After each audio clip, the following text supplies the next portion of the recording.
All right, okay, ladies and gentlemen, boys and girls, welcome back. It's me, Addy, again, and we're back now with day 12 of Death Stranding Director's Cut. I freed up a little bit, so hence that gives me a little bit of time to stream, which I'm really excited about.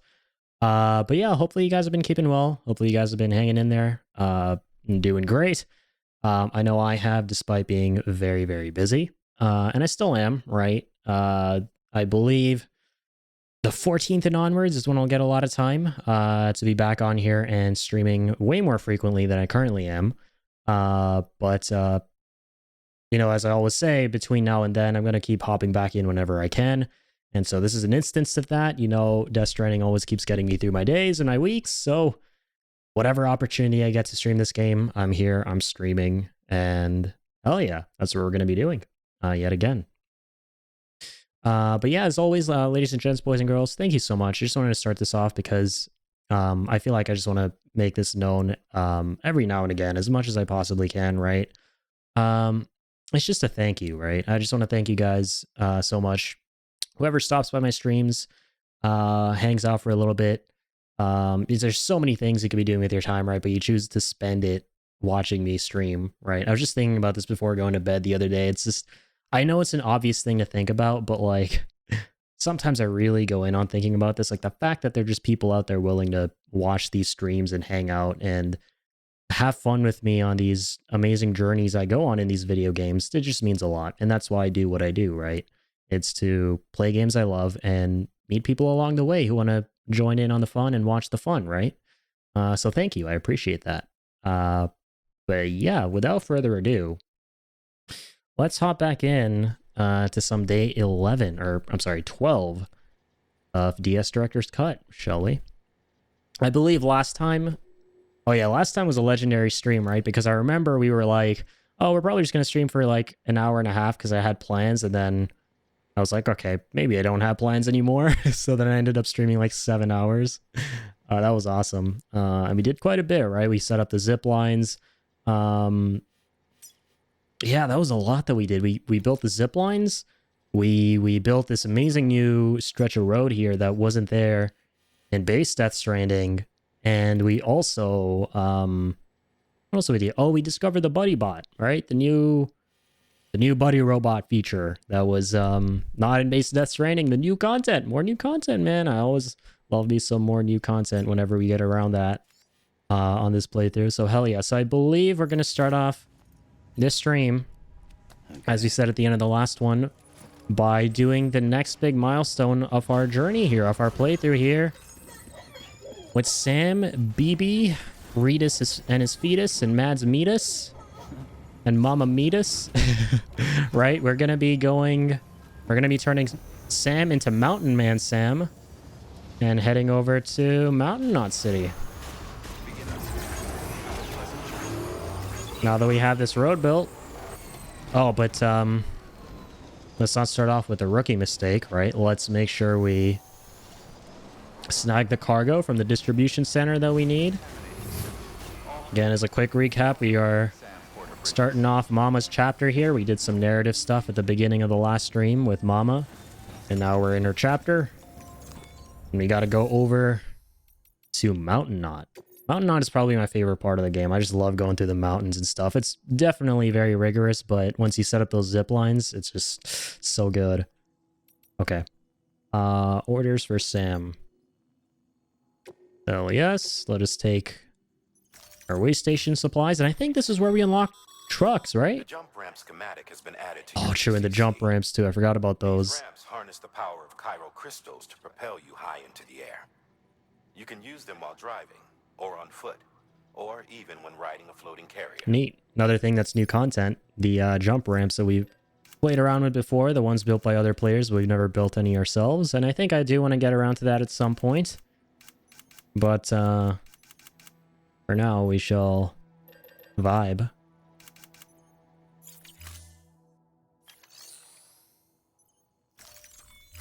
Okay, here we go. I don't know really what I have on my person at the moment. I always forget that whenever I start off a new Death Stranding stream, which in my defense, I mean, it's a pretty long stretch between my streams these days, so it's kind of hard for me to remember. I can't be asked to remember what I have on Sam, what cargo I have, but we're going to take a look in just a moment. Oh yeah, let's take our ceramics. Oh, well, that is the cargo, my bad. That is what we need for the main thing. Oh, we actually don't have much, if anything, I don't think, on us. Yeah, look at that. Just container repair spray. That's some pretty good Death Stranding etiquette. I'm proud of myself from the end of the last stream, you know, like not or making sure that future me, who's me now today, wouldn't have a hard time starting up the stream with like 200 kilos of cargo. I just can't be asked to remember what they were for, right? I'm pretty proud of my past self on the last stream for making sure I didn't have any cargo and started fresh with this one, right? So we're gonna keep first off, keep on keeping on, like the AI man said, and we're gonna keep making sure we continue that etiquette of making sure that we're an empty slate at the end of our streams with cargo. No, we're not carrying anything. Oh, damn. I remember. I just realized that we can't take this really handy road here that we built leading through Mountain Knot, because you've actually got to go stop by the way stations leading to Mountain Knot for this particular part of the game. Meaning we've actually got to start skedaddling skadoodling this way. And I believe this is the first time on our playthrough that we're going to be heading here, right? Or just to Mountain Knot in general, but completely forgot there's a huge stretch of road we can build starting at the Carpenter that leads all the way to Mountain Knot. So maybe, in retrospect, all that time I spent building that huge-ass new road that the Director's Cut Edition added, I probably should have spent building that road where we could have taken right here, right now, at the Carpenter to head over to Mountain Knot. But you know what? It's all good. We will make it work. Anywho, anyway, anywho, anyhow. Because that's how we rumble here in the veritable Indian live streams of awesomeness.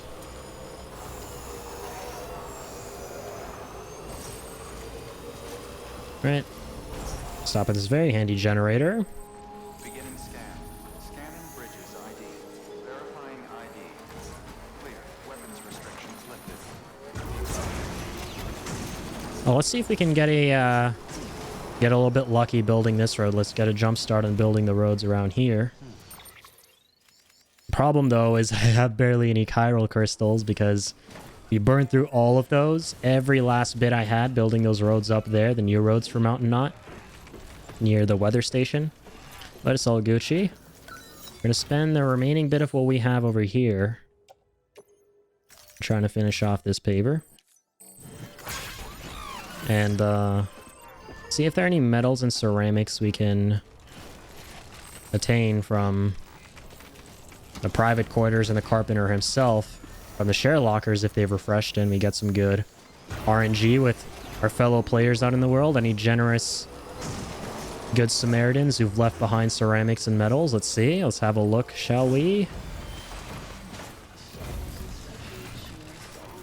Uh-oh, that is some music. Gonna get DMCA'd, boy. Okay, so nothing here. No.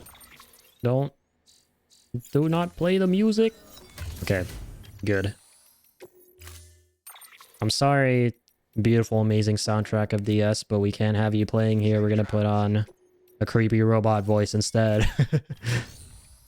Keep on keeping on. Yeah, that's good. I just realized I put the keep on keeping on one. Classic. Very good. Very nice. Let's see. I don't want to get too carried away here building roads at the start as much as I love to. I want to get some narrative stuff done, some story stuff done. But let's see if we can get away with snagging a hefty sum of metals or ceramics here.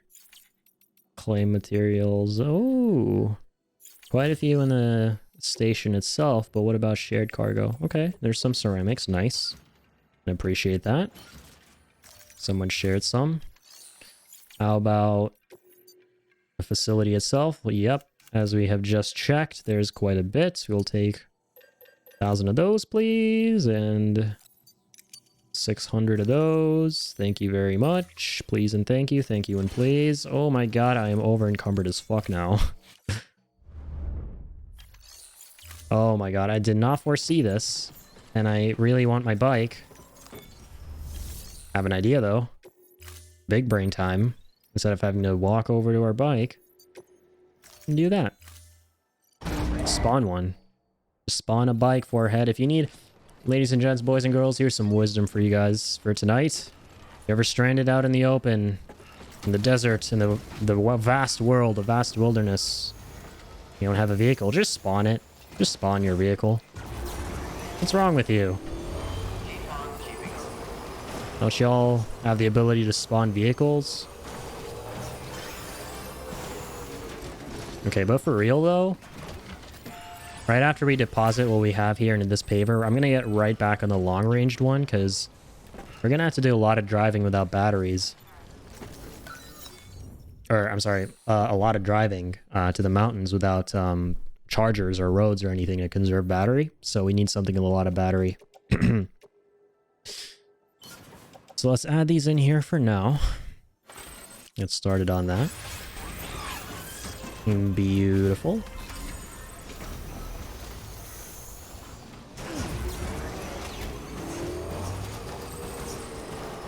And again, I'm just going to go over to Craftsman here and check the share locker because I think we're completely out of supplies here in general within our own server. Actually, no, there are some things here that we can take. Yeah, like metals and even though they're only 20 on ceramics. Still a tiny bit, surprisingly. Okay, but main thing is a share locker. Ooh. Okay, there's this crazy lad here who left behind a lot of metals. What's his name? Uhati 777, DJ Fearney, and Reggie Winthrop. What absolute legends. Let's go. That's what I love about this game, is firing it up all the time and then refreshing the share lockers to see if there are any new faces who've left behind some helpful materials for their fellow porters. And lo and behold, Christmas came early, which, holy shit, by the way, happy early Christmas in case I don't make it to December 25th stream by any chance, given my highly sporadic streaming schedule. But rest easy, rest assured. Don't rest easy, that sounded scary. Rest assured, I shall show up on the 25th. I guarantee you, I promise. You will not miss the 25th stream, the Christmas stream. It's going to be perfect, because by that point of the game, we're going to be up in the mountains, and I really hope that we have the Santa Claus hat by then. That would be awesome. Oh yeah, that's what we could make the stream about, right? We can make it about trying to unlock the Santa Claus hat that you can unlock in this game in the mountains and do some deliveries up there. Make it super Christmas themed. That'll be a hella lit December 25 stream, the happy holiday stream. It's Christmas Stranding. Delivering on the happiest of holidays. That's what we're going to call the stream. Okay, so yeah, this is pretty much all we can do for now. I'm gonna go ahead and be a productive member of a post-apocalyptic society here and return this bike to where it belongs. If I can, come on. Garage. Store vehicle. See you later. And now I shall go back on my long range. And what's the name of our bike for tonight? That's a tradition, right, on this playthrough, is naming our vehicles after the players who created them. Mule 111. Moozley 111. What a legend. Have your likes, Moozley. Wait, why can't I leave likes? There we go. Safe travels. Gosh darn photo mode. Keeps on opening up when I don't want it. Hell yeah. 388 likes. Okay. Time to skedaddle skadoodle.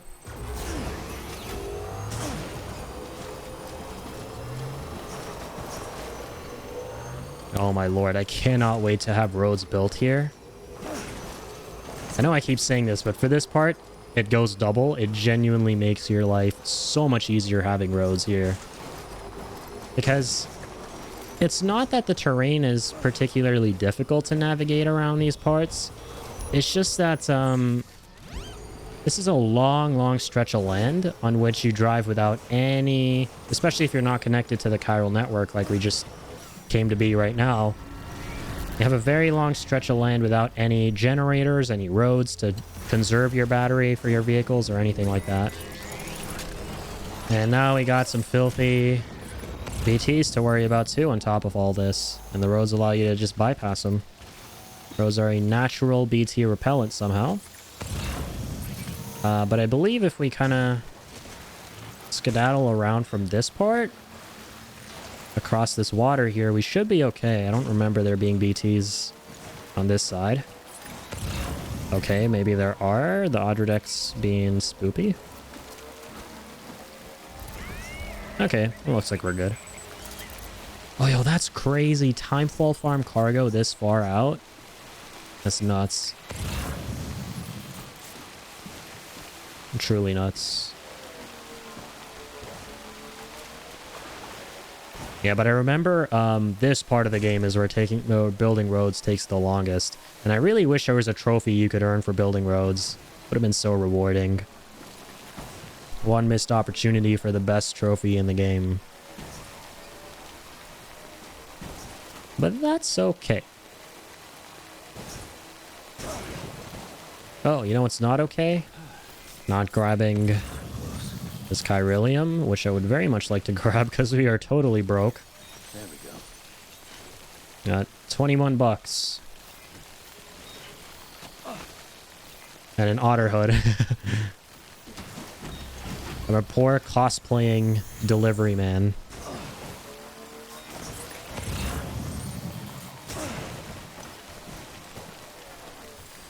Ooh.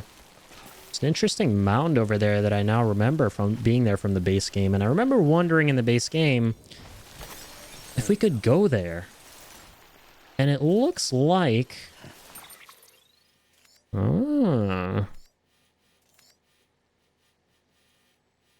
It looks like there's something over there. Maybe it's new director's cut content, Nanny. And I don't remember those balloon-looking motherfuckers in base Death Stranding. Like, I remember them in the story segment where, like, you go to a different part of the game. Like, in this ruined, abandoned city much later in the game, and you have to face off against them. But outside of that area, I don't remember them being here. And I have to wonder if they've been added for director's cut, potentially. Which, holy shit, if that's the case, I'm excited. I want to know what's over there. But, well, that's a question for another day. As much as I'd love to explore, I want to keep my cargo in mint condition, you know? Got some cargo to deliver. Wake the fuck up, Porter. We got some cities to connect. Oh my god, I love myself for coming up with that, dude. Holy shit. I hate my dumb pizza brain for the most part, but that is one thing. One of the rare occasions where I'm giving myself some credit for coming up with something like that. A cyberpunk reference for the world of Death Stranding. That's pretty lit.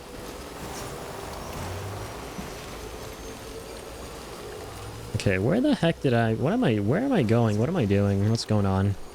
Oh, true, yeah, we gotta go to this guy. I always forget about this one little isolated facility in the hills.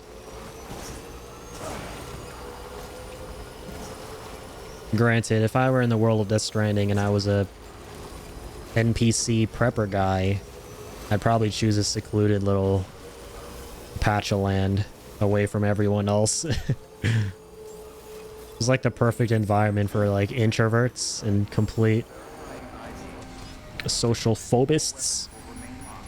By the way, I invented that word too, phobist, a person with a phobia. All right, sweet.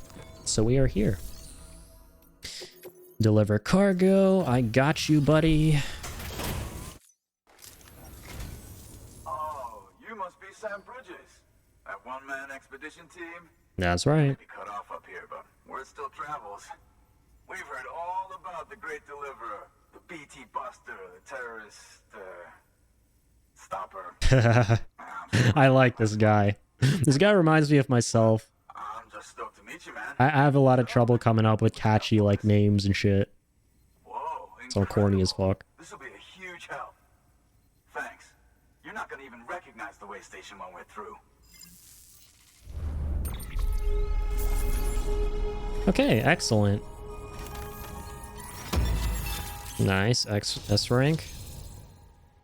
Look at this, I already like this guy even more. He just gave us 3 stars to boot. Alright. All we need now is to get Jack into the network. Am I right? Playing Death Stranding is an interesting experience, right? Because it's one of those games that, the rare games that actually makes you give a shit about the NPCs. You don't even interact with physically, you just see them through holograms. And it does quite a good job of it, in my opinion. And I'll kind of explain why. It's because there's so many, and it's going to sound weird, but there's so many piece of shit NPCs in the game, like the junk dealer, and then the craftsman at the beginning, and quite a few others as well, who just treat you like absolute dirt at the start, and who want nothing to do with not only the UCA, which is kind of understandable, but you personally, Sam Porter Bridges, as well, when you're like, what did I do? I'm just delivering packages, right? But then what that does is it makes these moments where you come across the dudes who are actually really nice so much more impactful, right? And so much more meaningful and feel good. And that's something kind of unique that I really love about this game. Is there's so much, and it speaks for the larger tone of the game as well, too, right? This game is very, very demoralizing, but at the same time, within that atmosphere that is dark and moody and dejective, there's this sort of feel-good, wholesome, happy feeling, uplifting kind of spirit embedded within all of that, right? You see little slices of people helping each other out and being nice to each other and supportive and wholesome, and that just has a very, very nice, warm, fuzzy feeling that it gives you, you know, inside. And I like that. Man, I like that about its characters, about its We've been world. marooned on an island for way too long. I can't wait to reconnect with everyone at HQ. Patching up this place is gonna take some work, but I'm feeling revved up and ready to go like never before. We won't let our country down. Thanks, Sam. And good luck out Like, there. you see glimpses of human decency. I think that's the best way to put it. Good work, Sam. Next, you need to extend the network to the distro center north of the city. Now would be a damn good time to do it, too, as they just sent out an SOS call. Info's still coming in, but it looks like there's been an accident, and we've got injured in need of assistance. Check the delivery terminal for details. Sounds good, Die Hard Man. New order available. Please act.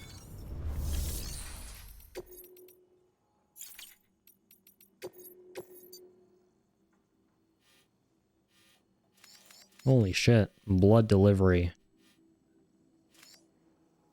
Distribution center north of Mountain Knot. True, okay. Deliver the blood within 40 minutes. Okay. Easy peasy. That's armor for your shoulders and legs. The downside is that you won't be able to. You'll have to weigh the Not sure, I forgot about this stuff. The armor plating that you can get. Because, yeah, right. Now we get to encounter the terrorists who use actual firearms. You know, with real live bullets that can cause you to stop existing. And so one of the responses to that would be to equip armor plating. And I forgot that was a thing in the game. A wonder bar. Wait, I don't want to cancel. What the hell? There we go. Accept order. Accept the mundo. Remember, Sam, when the clock's... Yes, sir. Oh my god, Die Hard Man. I've done like 1,000,000 time deliveries. How far do you think I am into the game, buddy? I will never stop. I will never stop giving Die Hardman hell for that. As much as I love Die Hardman and all this game's characters, that's one thing I just love dunking Die Hardman on, is how annoying he is when he calls you up. Rest is advised. Restrictions lifted. But yeah, all that aside, I fucking love his character, man. Like, At the end, it's neat how it all ties into this one reason that, based on something that happened to him in his past, that he's like this and very clingy to Sam and other characters and really wanting to look out for their well-being. There's actually a reason for it, and it's really rather sad and tragic, and I'm not prepared for the ending of this game for a third time. Oh my god, why do I torture myself with this? The beautiful, tear-jerking story of this game.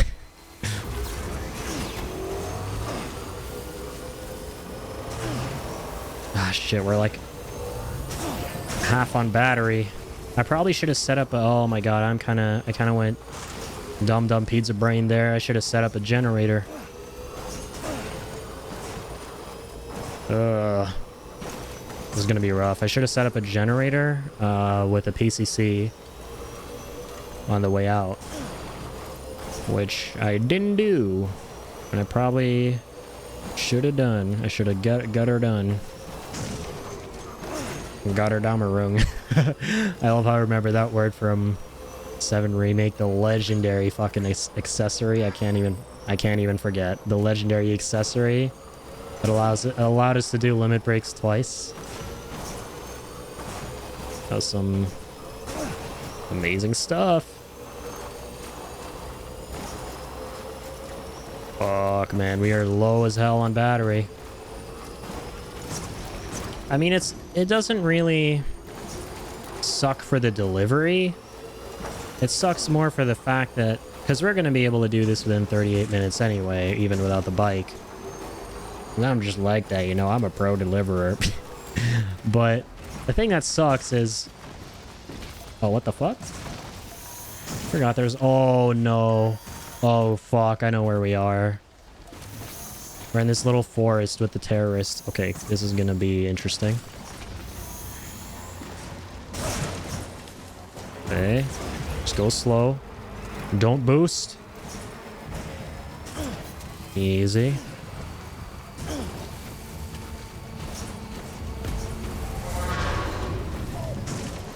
Shit. Come on, come on, come on. Heads up, Sam. Looks like you've tripped an intrusion sensor. I know, Die Hardman. Oh my god, this dude's explaining intrusion centers to me like halfway through the game. Buddy, we've been through mules. We've been through everything. This is not the time to be introducing me to intrusion sensors. Like, that's some basic ass shit. Maybe, Die Hardman, here's an idea. Tell me about the fact that they have firearms that shoot real live bullets? Oh my god. Come on, come on, come on, come on. Not the cargo. Don't shoot the cargo. Oh my god, the precious blood. It's leaking out of my package. That sounded wrong. Fuck.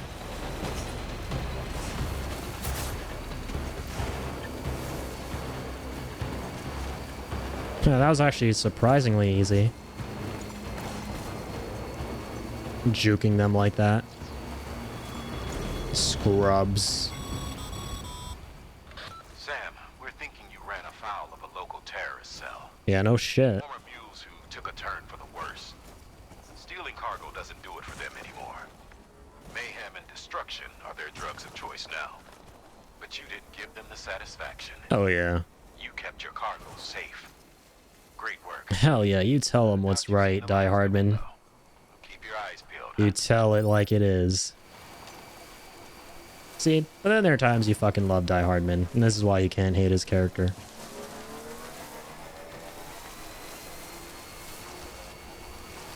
Makes shit sound cool.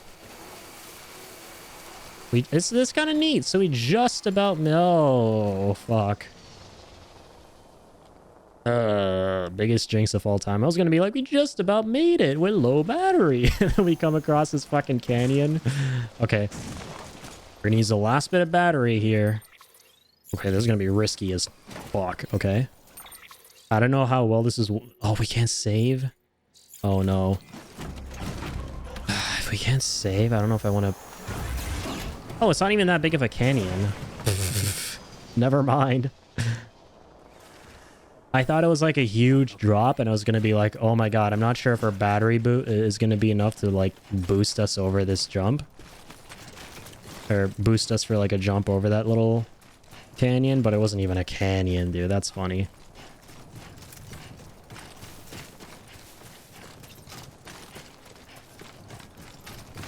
Hey, what's this? Lost cargo organ growth culture? Oh, but that's... Where's the way station it belongs to? Oh, this one, right? Yeah. Not now. We shall do that later. We're gonna do all the side stuff, all the optional stuff. All the Good Samaritan picking up your cargo because you dropped it stuff a little bit later. For now, I just want to connect all the facilities leading up to Mountain Knot and then Mountain Knot itself, and then we're gonna get started on 5-star and everything, building a zipline network through everything, getting roads set up. Can't wait, man. Love this game. Footwear condition poor, he says. Meanwhile, if you look at our footwear condition for these legendary chiral boots, it's basically the max footwear for level 1 Bridges boot, which is kind of funny. So I would say it's anything but low or poor. Thank you so much.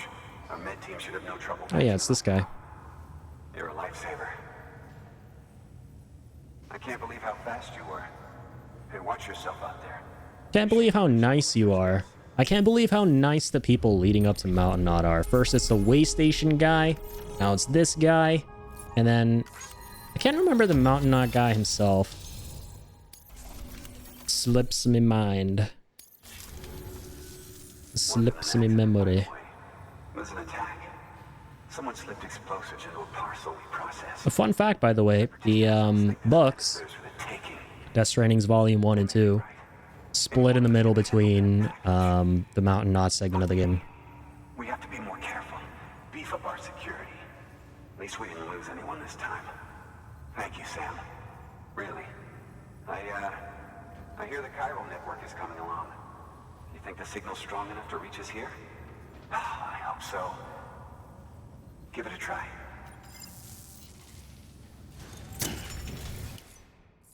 God, our character looks so cool with like the cyber. I can't get over how dope that is.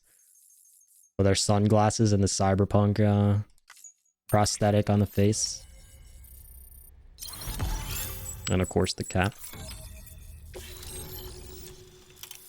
Very nice. Very nice.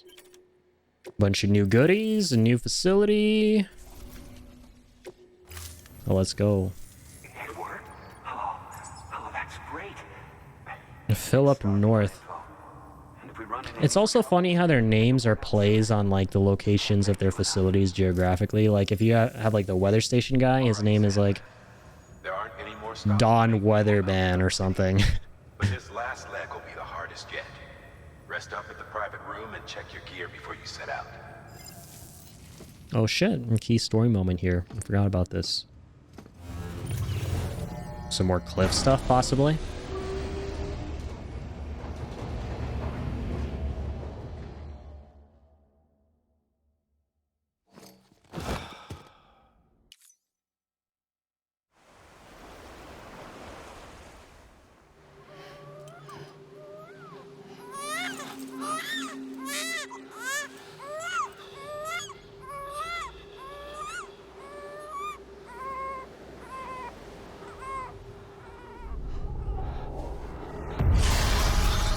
Spooky.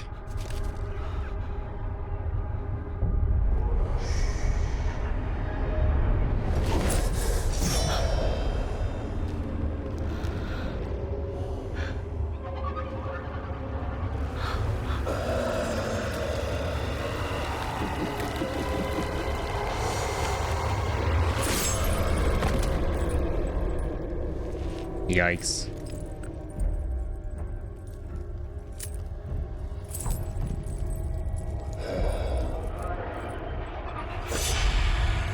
As much as I hate him, can't lie. That necklace suits him. Amelie! Higgs and his people came. They finally reached Edgenot City. There's no escape for me now. Everyone's dead, the city's destroyed, and what's left is crawling with BTs. They're everywhere. Where's your Kipu? But I was able to sneak away and reach out to you. This might be our last chance to talk like this. I just wanted you to know that I'm safe. For now. Promise me you'll keep building the chiral network. It's our only hope for the future. It's my only hope for freedom. And when you've finished, we can go back east together. Amelie, your keeper, where is it? Sam, I'll be waiting for you on the beach.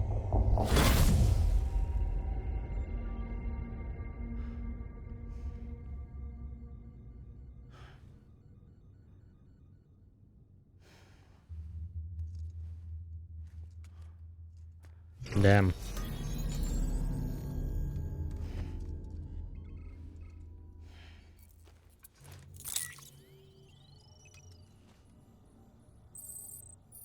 Love it when cutscenes segue into gameplay flawlessly in one continuous shot. MGS5 did that beautifully. I think that's the best example of a video game I've ever seen that does that. And I think we streamed it on Twitch too. Damn, I always forget that we played that on Twitch. Can you believe it? Fucking holy crap. It feels like it was so long ago. And it kind of was, to be fair. It was like over a year ago. Like last August. Damn, it feels like I've been on Twitch for a very, very long time. That makes me happy. I'm really glad that I've been streaming. It's the most fun thing I've ever done. What's this? Oh, another mission from our boy. What's his name again from Cyberpunk? Jackie. I've lost contact with a porter who recovered my chip. Okay. Checking at the distro center north of Mountain Knot, and I will send you the order along with info on the area where he disappeared. Where who disappeared? Oh, the dude. Okay. So I'm guessing it's another mission where we gotta carry someone. I wonder what drip we're gonna get if we do that.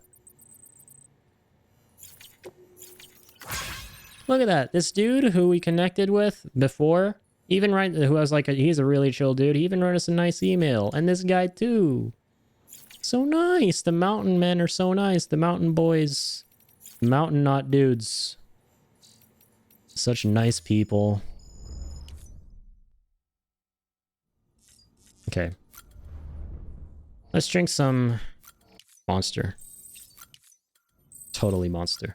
I shall never stop calling it Monster. I refuse to call it by its new name. Bring back Monster. Not my monster. Alright, let's go. Get our shades. Hell yeah. You look like a celebrity hiding from the paparazzi now. Yeah, that's about it. There's something else in the terminal, apparently. Oh, true. Some new Easter eggs through the data chips. A coffee cup, okay. pretty bare bones. But I like it. Interviews.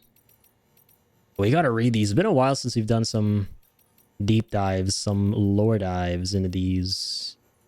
An asexual world from 3 years ago. What is this? Huh.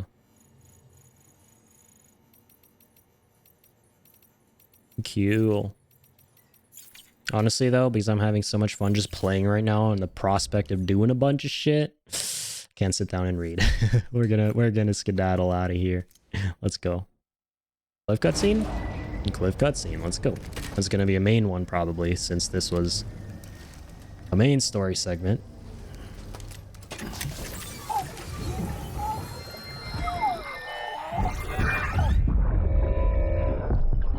Of course, the sequence where he's escaping, right? I'm so sad. Back off. Back off!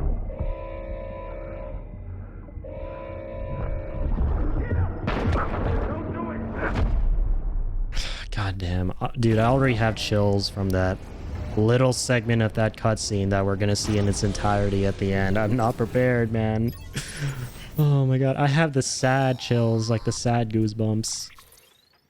The like the haunting alarm glaring, like blaring in Mads Mikkelsen's performance. It's just to your efforts to expand the directed Chiral so network. well. It concerns BBs. I dug this up on my own, just to be clear. No one ordered me to look. I And if like this anyone part. asked, put it all on me. No need for you to deal with any blowback. You were just listening to me ramble on the wire, okay?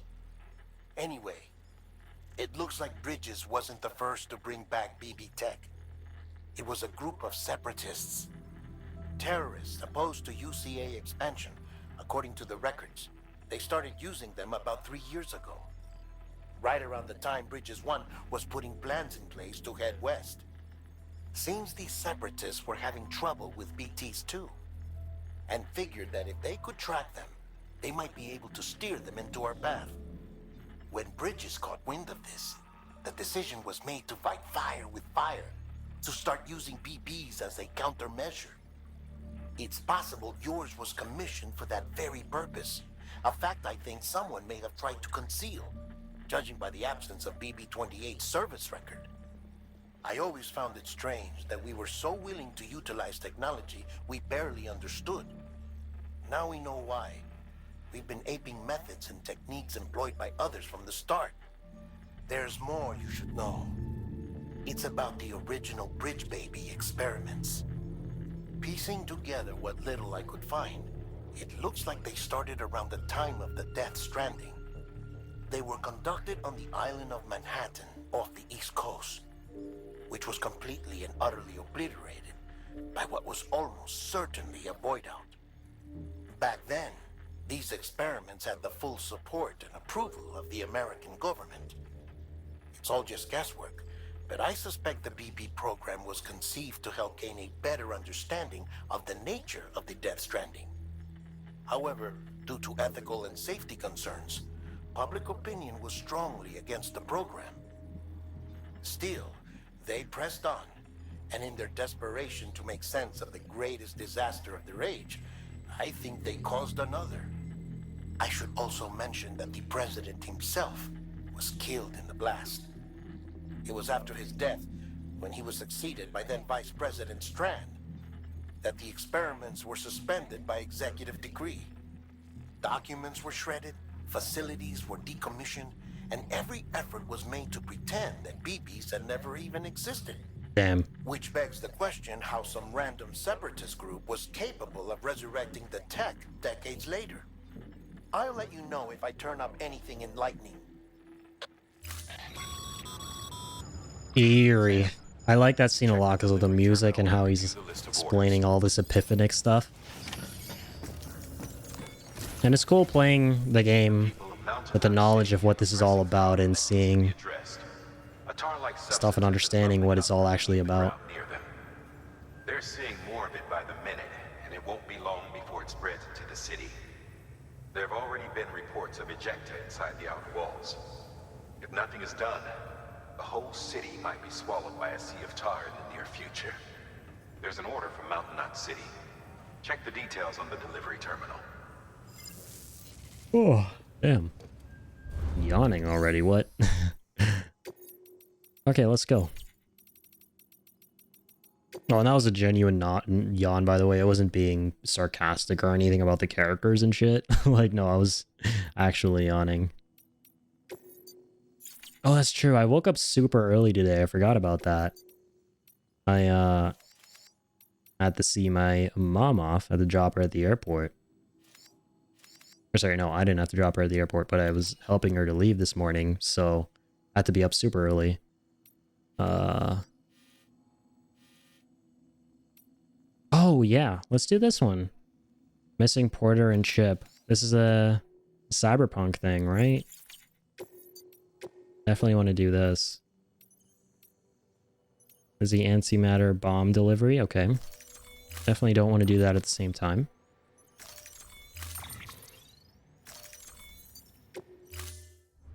Buzz Rumble.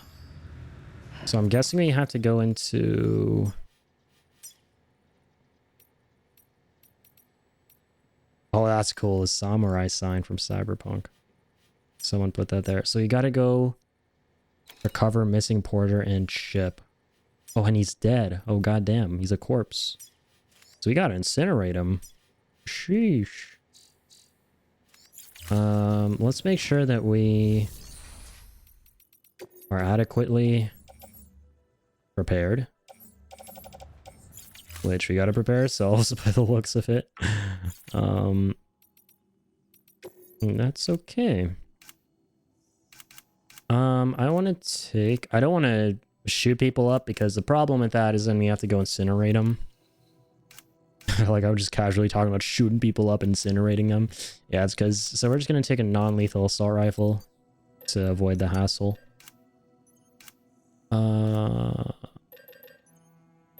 Maybe. Don't need that. Private locker. Nope. Nothing there.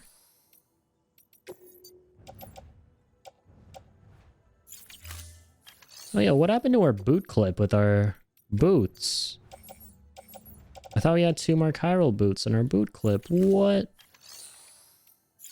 Kidding me, dude? That feels bad.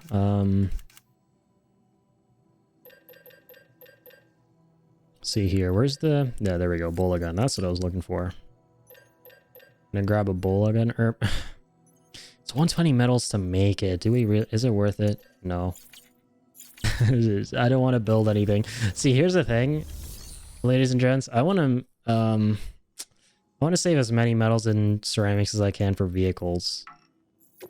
Problem is there are no vehicles here. The fuck. Or sorry, not vehicles, for roads. But there are no vehicles here to take with us, which is kind of feels bad. Yeah, and we gotta get new boots. We're kind of...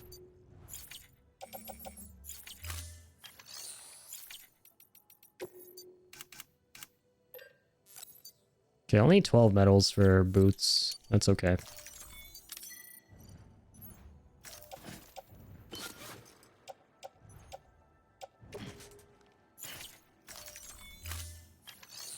All right.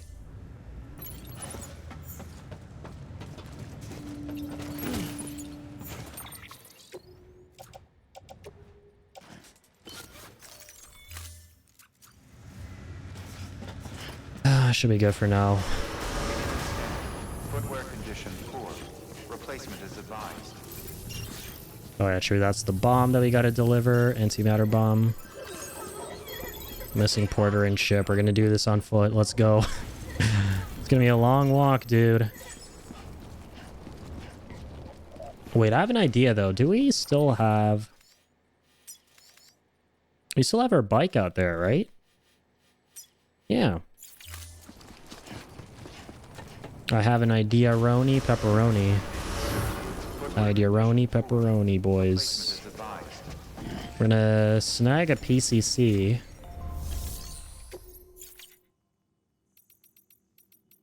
If I can get a free one. Which I can, that's wonderful. We'll take both of them. Oh, and we'll take a blood bag too, holy shit. It's actually very useful. Okay, so we got shot at. Private locker. Another blood bag. Yeah, we don't even have... I just realized we don't even have blood bags. We have nothing on us right now. Which is fine. I mean, I want to travel light. But not that light. Not without the essentials.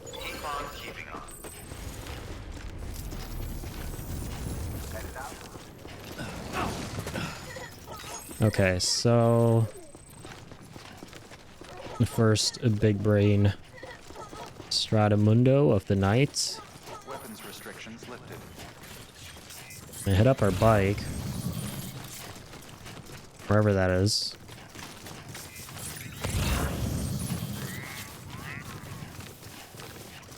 Not sure what's over there.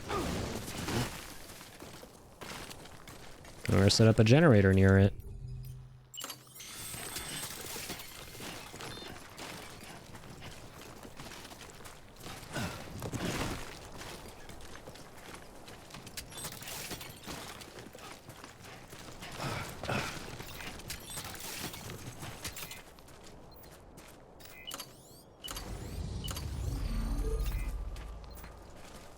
we go.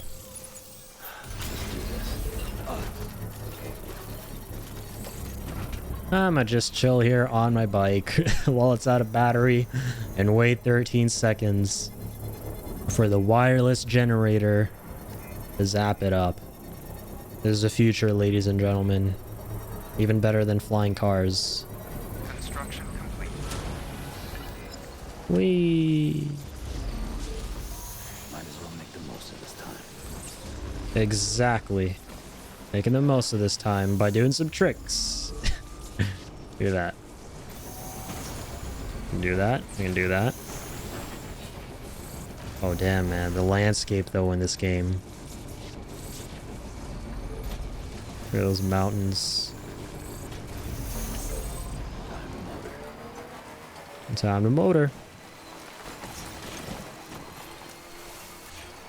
Okay, so dead Porter man is up there somewhere, right? Missing Porter and ship. Gotcha. Let's not go through the water so we don't zap the battery. Let's kind of go around like this. Oh, that watchtower should actually be pretty useful. Easy to scout.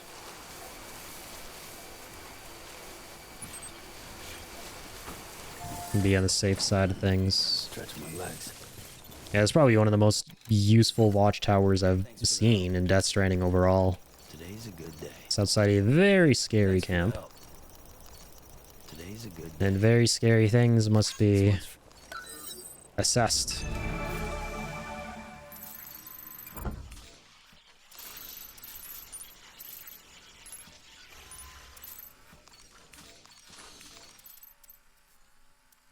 Right, fantastic.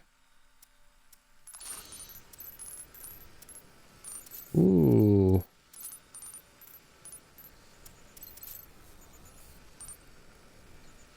Finding quite a few other things too. Which I can greatly appreciate.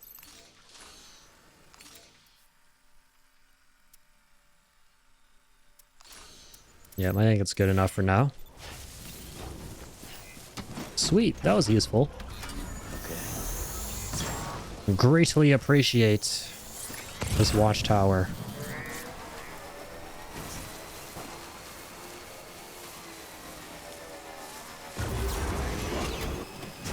Nice, you jumped over the water. That's cool. Let's take the sandalweed, by the way. I think this is the first time we're doing this on our playthrough, by the way, but you can literally pick up plants that serve as boots, however that works in this game.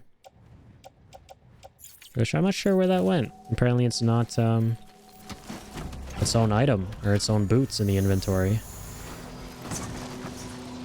Forgot about that.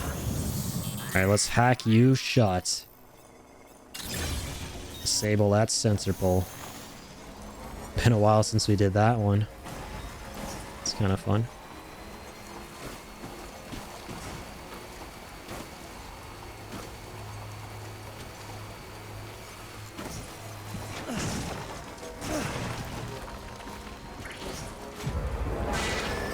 Oh fuck, does he know I'm here? Oh, we're so far. Hindsight, I should probably not have taken my bike up this close into the camp.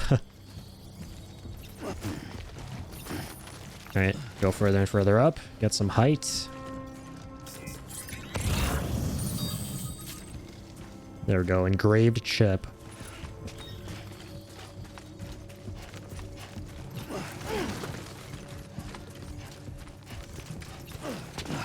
Sweet. Ooh. There's a free zip line there. Might attach that at some point to something.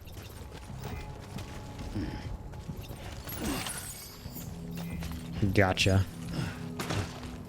Cover the chip that was being carried by the porter. Now, where's the porter himself? Okay, he's here. Found him. Corpses cause void outs and turn into BTs if they aren't disposed of properly. As such, any corpses you find must be taken to the incinerator ASAP. Right. Very important. I do not like void outs. Rest in pepperonis, Porter. Gone but not forgotten. Oh, that's true. Fuck, we can't carry stuff on our back, but that is absolutely a-okay. And offload that stuff elsewhere, and we're good.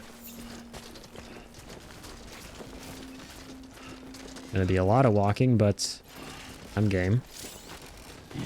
It's not that far. Okay, it's pretty far. I just realized. Well, we'll do it real quick. Might as well get it over with. Because void outs are no joke. I've had it happen where... Not had that happen, what the fuck? I've had it happen where, I've not known that there's a body somewhere on the map that's deceased and is necrotizing and about to turn into a BT, and then I just, out of nowhere, I just get a game over screen because there was a void out because of it. So... I feel like if we just leave this dude hanging out here, just chilling, just dying, just being dead, that's gonna cause problems later on. So we gotta stay on top of this. Oh wait, the incinerator's over there? Okay. Yeah, these alien balloon, bloodborne looking things were definitely not in base Death Stranding here, I don't think. At least I don't remember them being there. There's no way. Yeah, that's the incinerator, okay.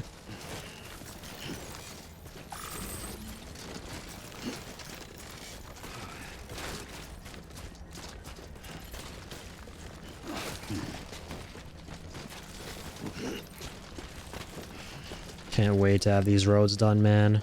They're just gonna make our lives so much easier.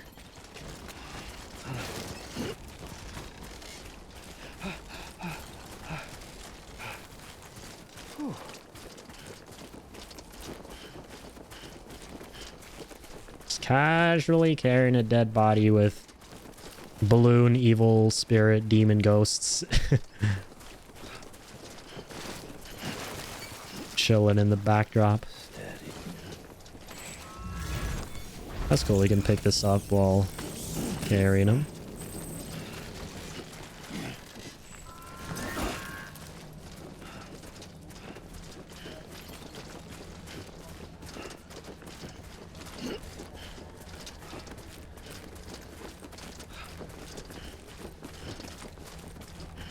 Oh man, that is a sexy location for a ramp. If only we had a vehicle. That would be one hell of a jump on that ramp. We could have done a really, really cool and fun jump. Stylish ass jump on that ramp right there. With a bike.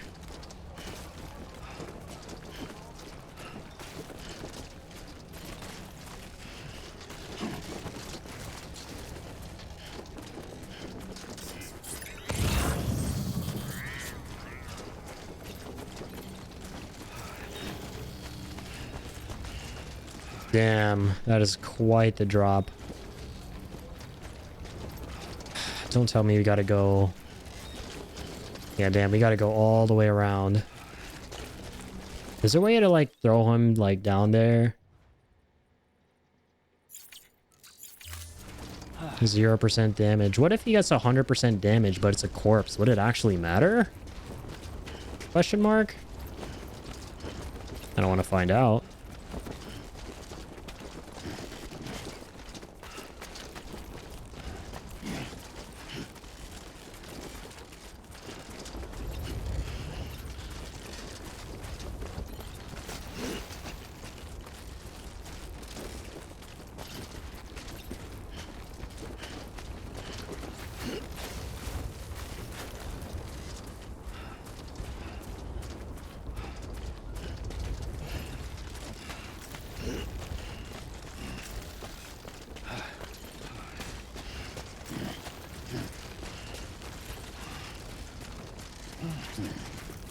Almost there, Sam. Whoa, that was close. We're almost there.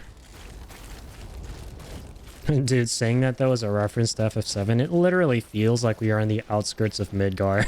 Like this level actually feels like that area geographically. In the world of Final Fantasy VII, like the cliffside overlooking Midgar. Like, oh my god, it actually does, right?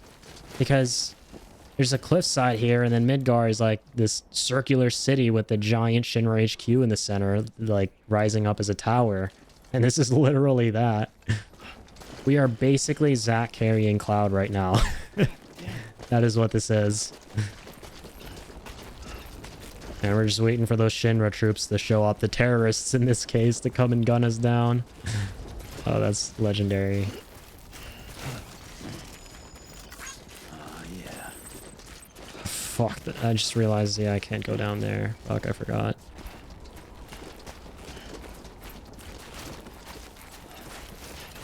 I continue on this way, I guess. Oh my god, this is a grueling walk. Can't wait to unlock trucks soon, whenever that's gonna be. I feel like we should have unlocked them by now. Can't remember when you get them exactly. He's toppled over.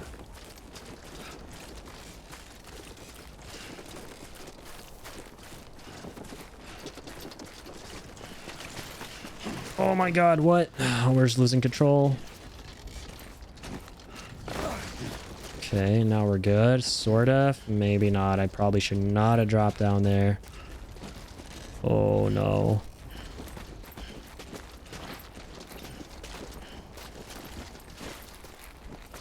Okay, yeah, this is a really bad call. What the fuck? No, how do we get back up now?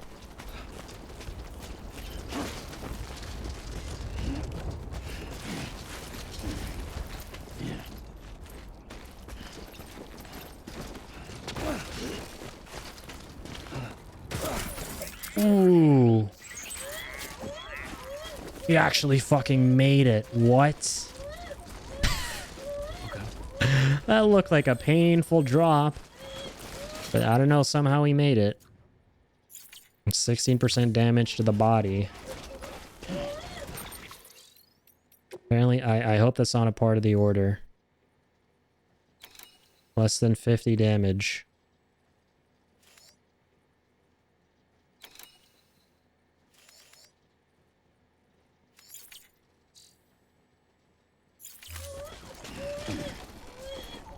Okay, it said less than 50% damage, so I think we're okay.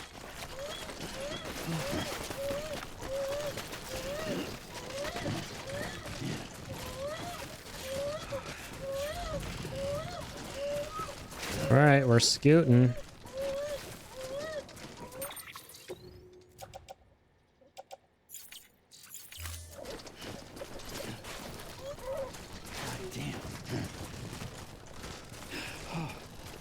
Yeah, that was a long walk, but we made it.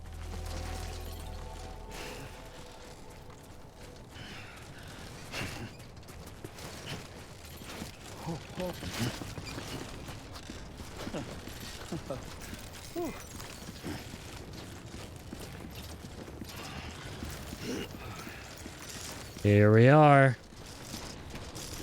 Time to burn the body.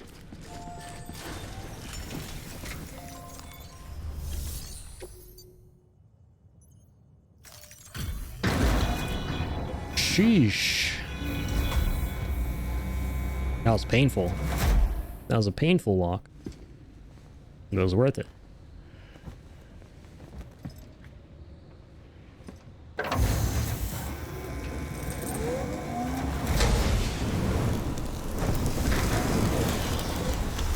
Damn.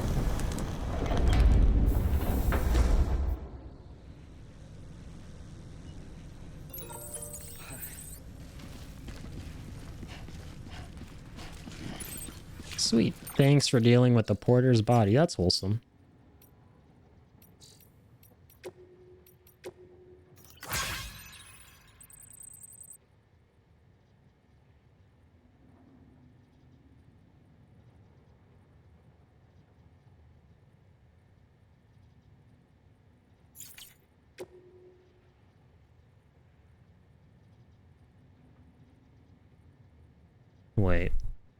Hold up.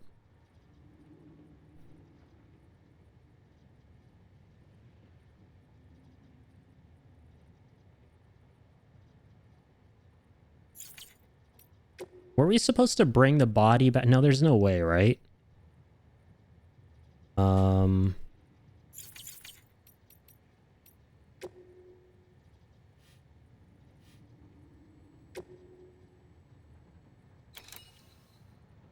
Cover the chip that was being carried by the porter. Oh, wait. What? No way. I think we might have screwed up. I think we were supposed to take the body into the distribution center with the chip inside of his brain or whatever, and they were gonna like take the chip out and give it to me as some kind of a new gizmo? But it's totally acceptable at the same time to incinerate the body and then get an alternate email from the guy saying, okay, this is the end of the quest line. You were right to burn him and screw the chip. I think that's what this was. But there's an alternate scenario where you can actually take the body back to the distribution center and get the chip. But I think we just burnt the body with the chip. Oh no. Okay, so let's redeploy this. I think, right?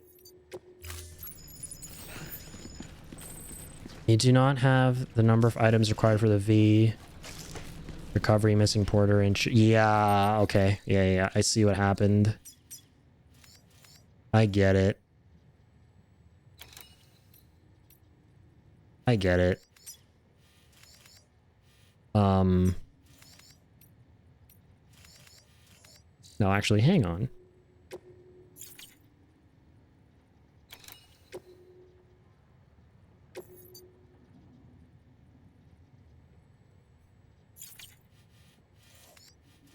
No, okay, we're fine. We're good. Okay. We're good. The body is separate from the chip. My bad.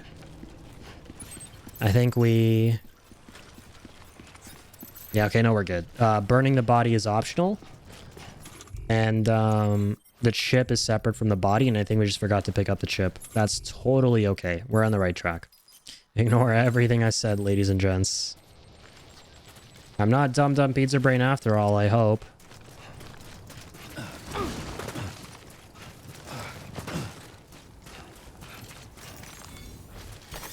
There we go.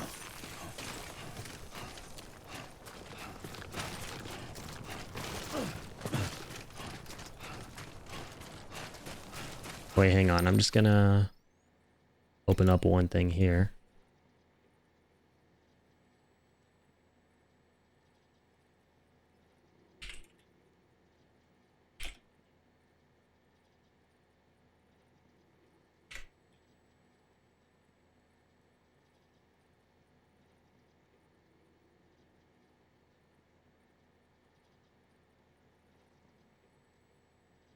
All right, sweet.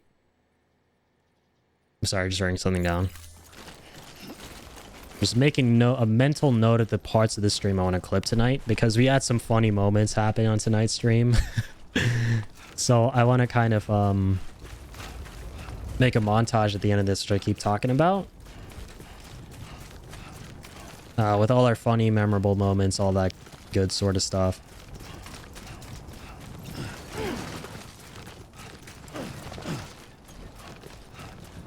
So just making a little check, or just note, a checklist / notepad of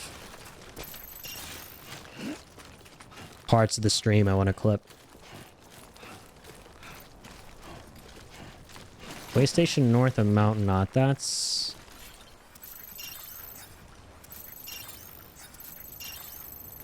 Spirit's willing, but the flesh is weak.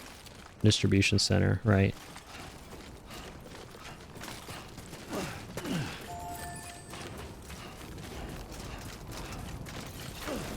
Oh damn, we gotta go down through here again. Which, that's fine. We'll just hack you. Hack the sensor boy. Yet again.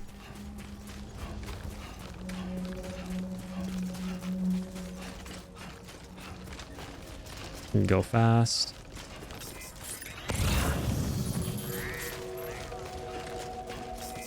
Scan for these humans. Spoopy humans.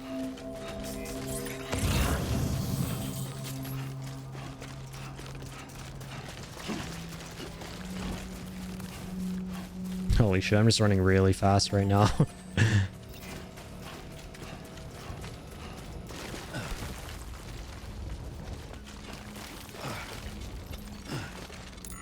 Damn, gotta get a little sip of some soda.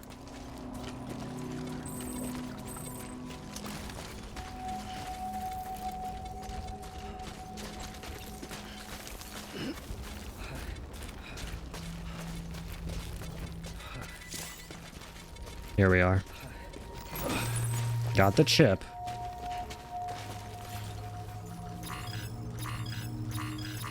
Okay, still hacked. Nice. Dude, I love this cybernetic implant that we've had for the past couple streams now. So useful at keeping these bad boys off.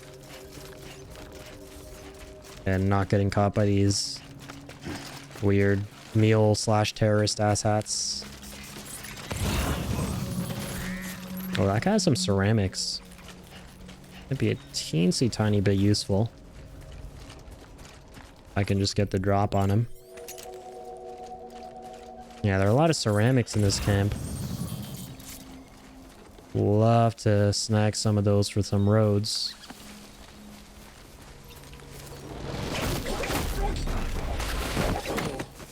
Nice.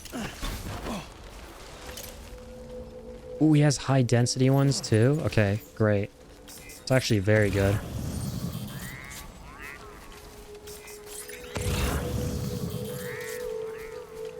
I feel like we could take out this camp pretty easily, if I'm being honest.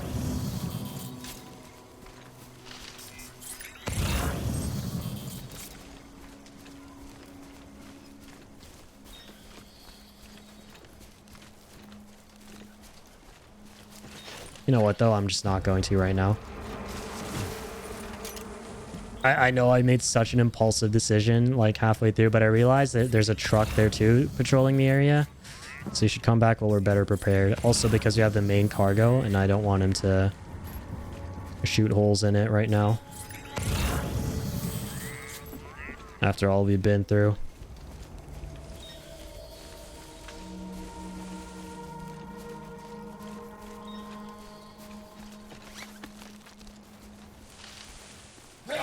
Oh my god, that was, that was close. He almost caught us. Oh wow, and he doesn't even have... Ooh, he has some boots. Want me some boots. Wish he had some ceramics on him, like some high density ones. Because it doesn't tell you, right, if they have him or not. Maybe that guy. We'll definitely... Okay, we'll take the guys out on the outskirts. I think that much is doable. And also, you've got a handgun now for backup, but... Really rather prefer not to use that, because then we've got another... BT... Human turning into BT situation on our hands. Human to incinerate situation. Yep, we got the strand.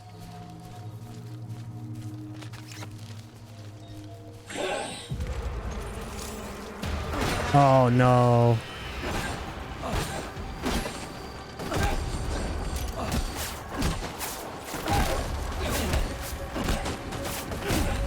Okay, that worked. We got this guy. Okay, run, run, run.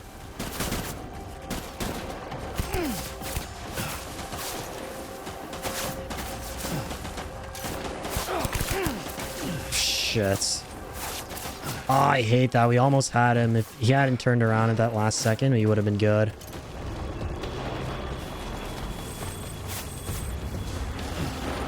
We're okay. Oh my lord. No, they're coming with their truck. Oh my god, the sensor pole. We're almost out of here. Keep sliding.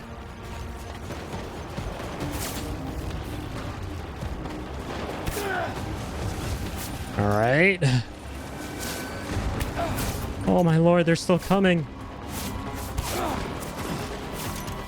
Please don't tell me my cargo's damaged. Okay, it's still 0%. It's actually pretty chill.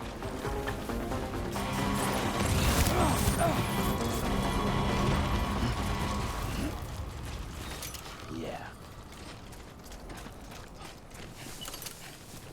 Are they done? Did they give up?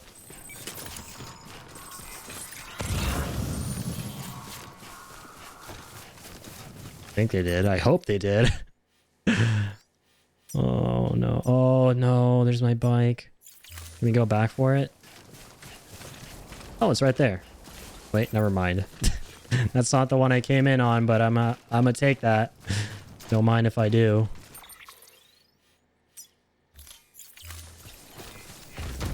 Ah, the good old Akira bike. Aren't you a sight for sore eyes? Even though you don't have a lot of battery.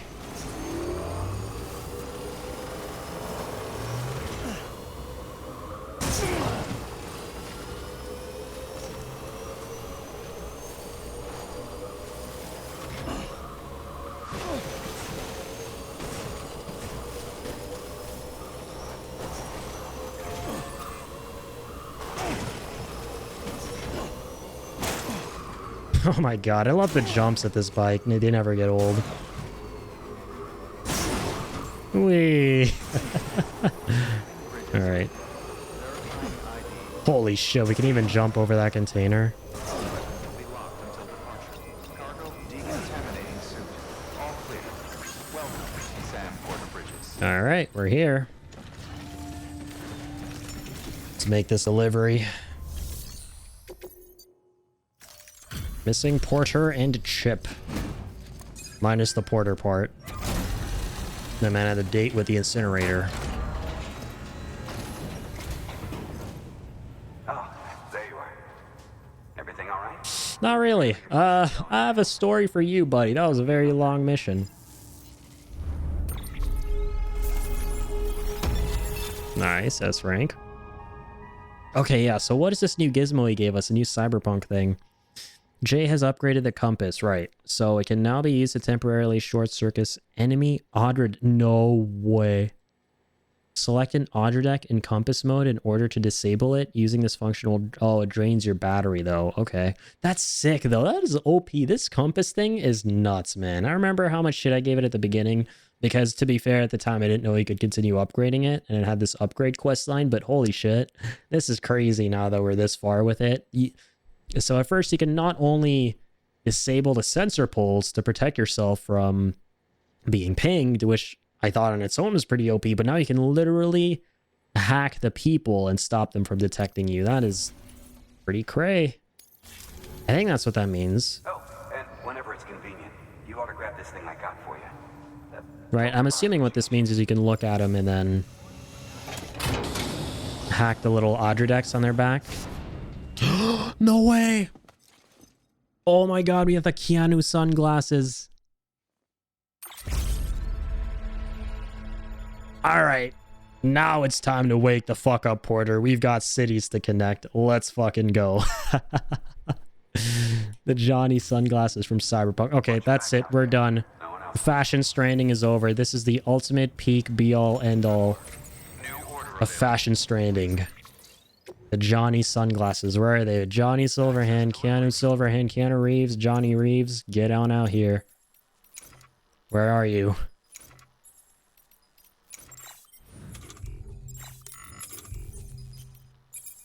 Gordon glasses. Okay. Johnny glasses. Oh my god, they look good. Do we need the hat though anymore? I feel like I don't want to run the hat with these sunglasses on.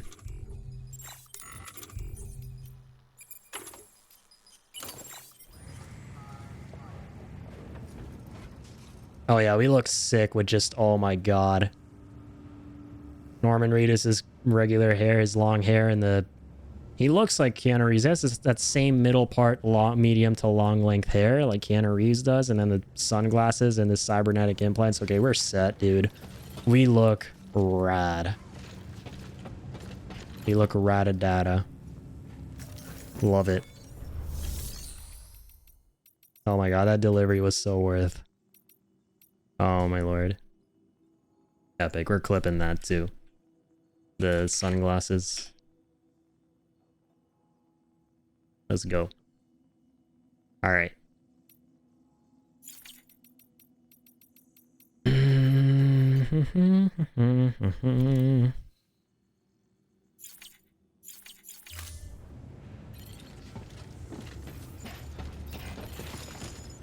All right, time to do some main stuff.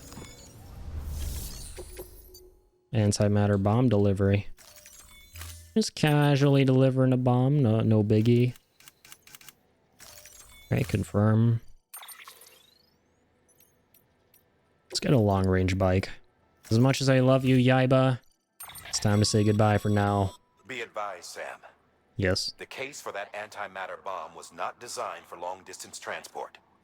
The magnetic traps that keep the antimatter sequestered are delicate. A powerful impact, reckless driving, an unbalanced carrier. Any abnormalities detected within the case should trigger an alarm. If it goes off, and if the bomb goes off, we'll have a disaster on our hands. The kind we can't come back from. I love how dramatic Die Hardman makes everything. Okay, so we gotta drive carefully. Noted. But sure, we got ceramics too from the place. Forgot about that. Nice. Okay.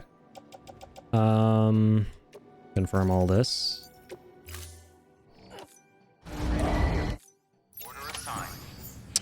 I'm also just gonna toss some old shit out. Specifically these.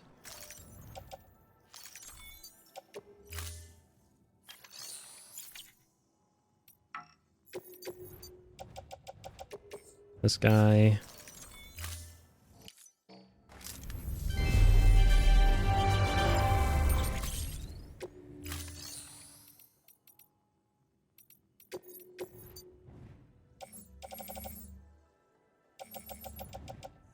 Yeah, I think we're good.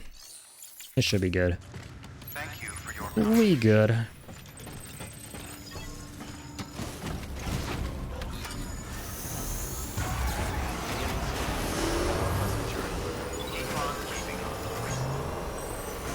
I'm actually gonna look for the nearest paver on the way and just drop in some ceramics.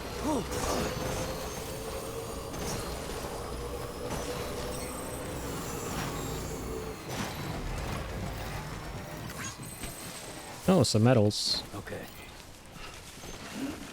Definitely snagging these.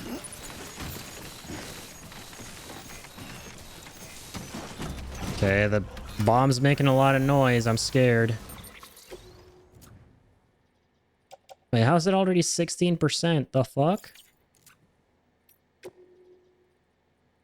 Okay, it's gotta be less than 40% damage. Jeez.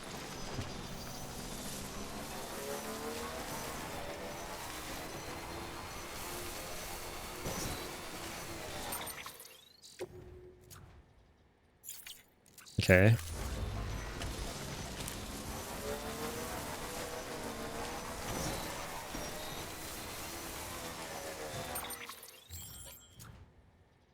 Alright, it's still 16. Not bad.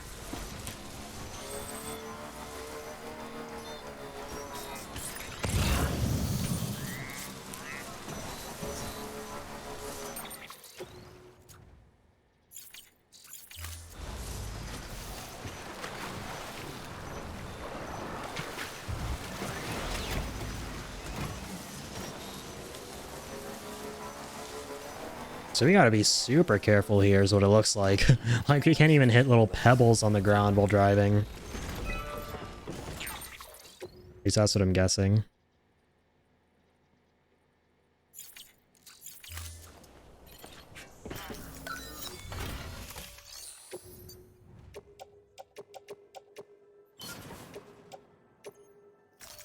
Alright, let's go.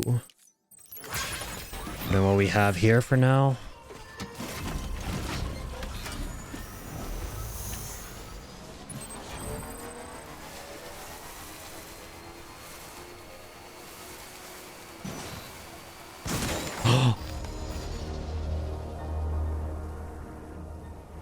Okay, yeah, we definitely cannot bang into the smallest of things. I remember this mission now. Okay, I remember this mission. Jeez. Oh my lord. I even remember what we were talking about and shit, like the very first time we played Death Stranding and nostalgia times. Holy shit. So yeah, we cannot take a bike like at all is what is my takeaway from this. But we're gonna do it anyway. I'm gonna challenge myself. I remember I did it on foot the first time.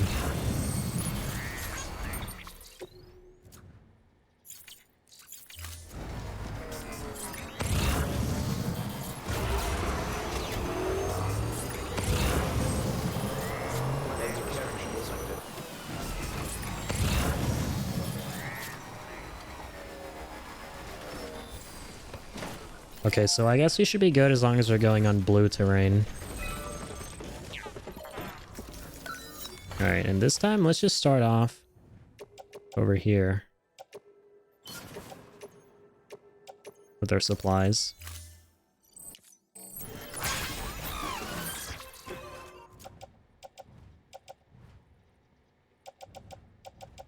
Oh damn, it didn't start us off from when we donated the chiral boots and blood bag.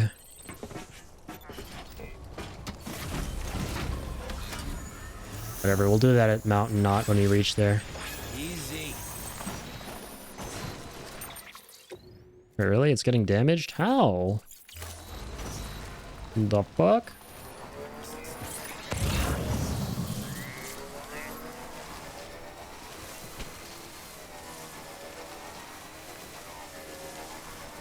Alright, I believe.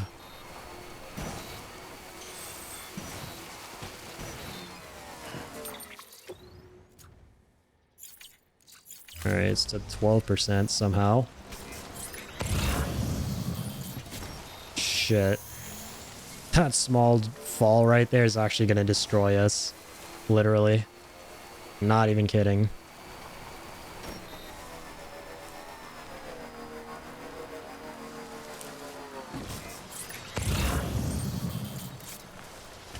Alright, that is not a good sign.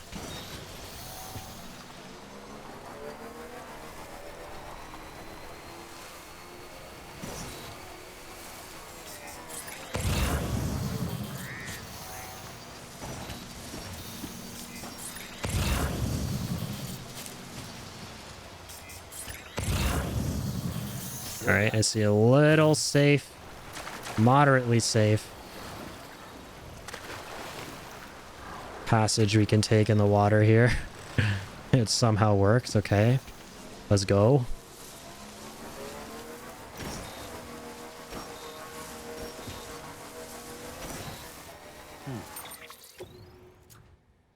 It's still at 12%, not bad.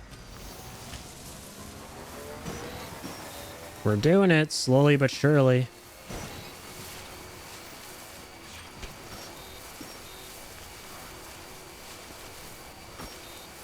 Oh fuck, I forgot about the next terrorist camp over here we gotta get through. Reminder, Sam. When carrying deadly weapons, it's absolutely essential that you exercise restraint. No, I negated that. Killing is off the table. More corpses means more BTs and How? more void outs. How did that negation not register? You'll be putting not only yourself, but countless other people at risk.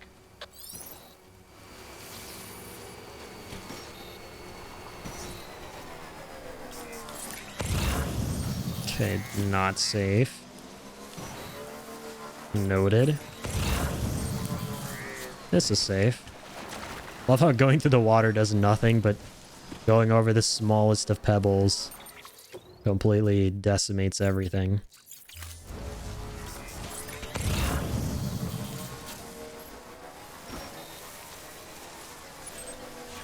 Okay, so far, so... Okay, I'm not gonna actually say anything because I don't want to jinx it.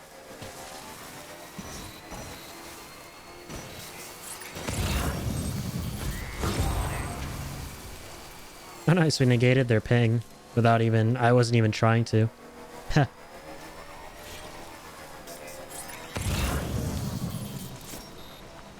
Ah shit, how do we go from here? Okay, we can just cross like so. Oh, we're doing it. Ladies and gents, it's happening. Oh my god, these rocks are scaring me. Made it this far. Let's not screw up. Oh no, I sense BTs. The rain has started. BTs are coming.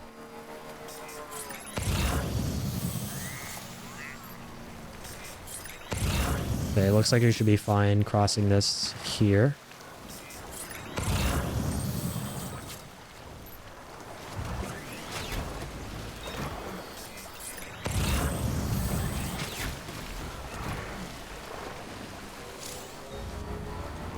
Oh my god, this little camp here is so handy.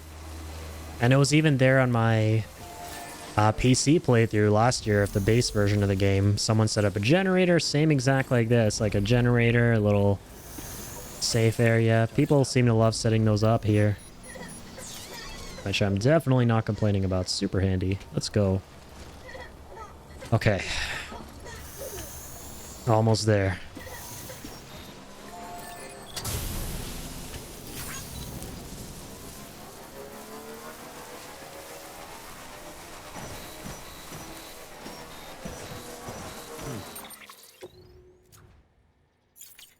Still at 12%.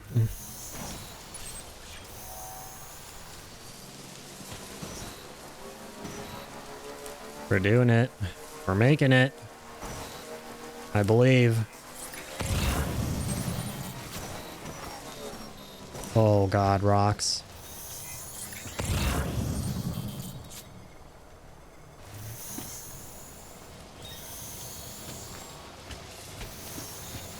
These rocks are literally like a minefield. They're like mines. That's what this feels like right now. It's like circumnavigating a minefield.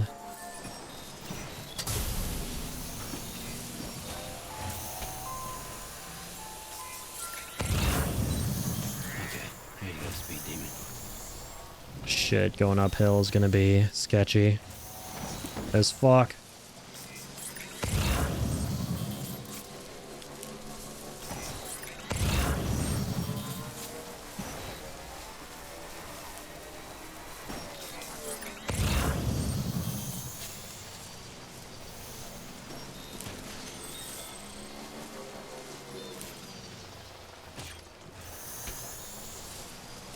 Okay, goddamn. How far is this place? 500 meters. We're close. Like, we could just cut it on foot at this point. But no, I think we'll... Okay, better be safe than sorry, right? Safe rather than sorry here.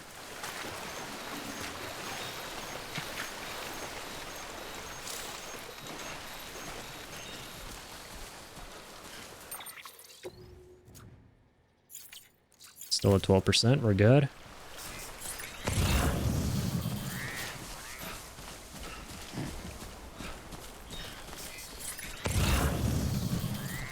Yeah, good thing we abandoned the bike here. Holy crap, look at all these rocks.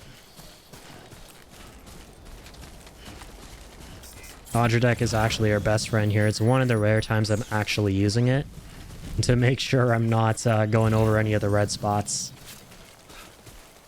One of those rare occasions, boys.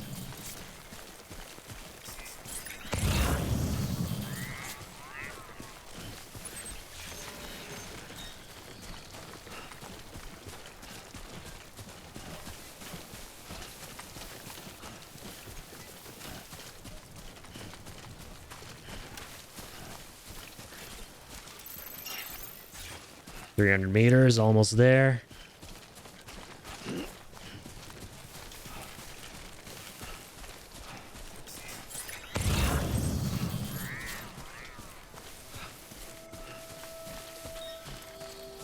Oh, a song, Because We Have To by Loror. I think this was in the original too.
Little things like this is why this is my third favorite game of all time. Just and it's still going.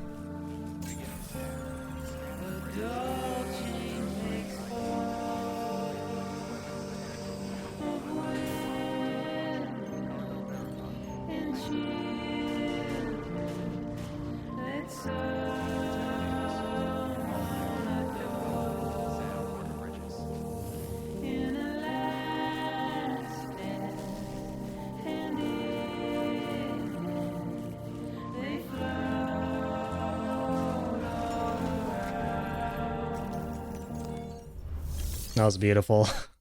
I am so happy now in hindsight that we abandoned the bike and trekked through that narrow little valley full of rocks at a very nice, slow, brisk pace with the music rolling in and us approaching the distribution center, right? It's so fucking beautiful. All right, little cinematic moments like these that the player can sometimes create on their own with the assistance of the game.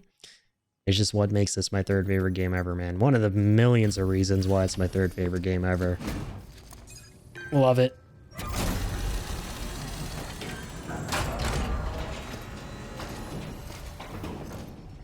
Delivery complete.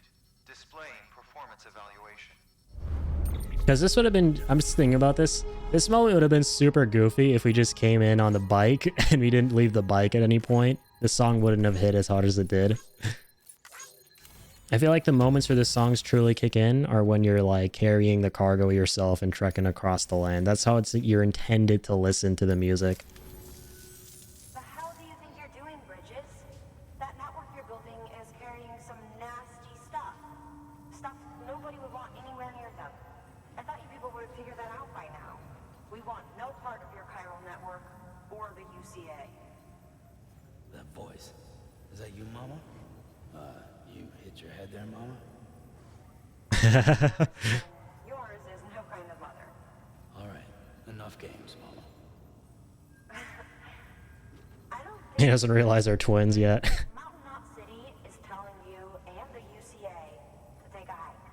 You people keep doing what you're doing, and you're gonna put us right back on the road to the death stranding. We didn't ask for you to come and tell us how to live our lives. We'll decide that for ourselves. Thank you very much. All we want from you is the occasional delivery. Nothing else. So you speak for the city. That's right. I'm in charge. The name's Lochner. Lochner. Hold up, I need to talk to you. You're a technician, right?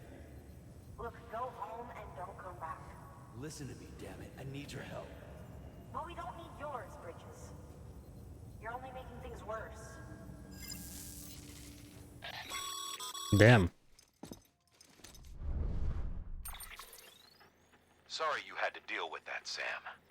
She's the boss over there, and she's not afraid to lay down the law. We need her, and we need her people. We've lost too many others as it is. Without Mountain Knot City, the chiral network and the UCA will never be complete. What now? So, here's the thing.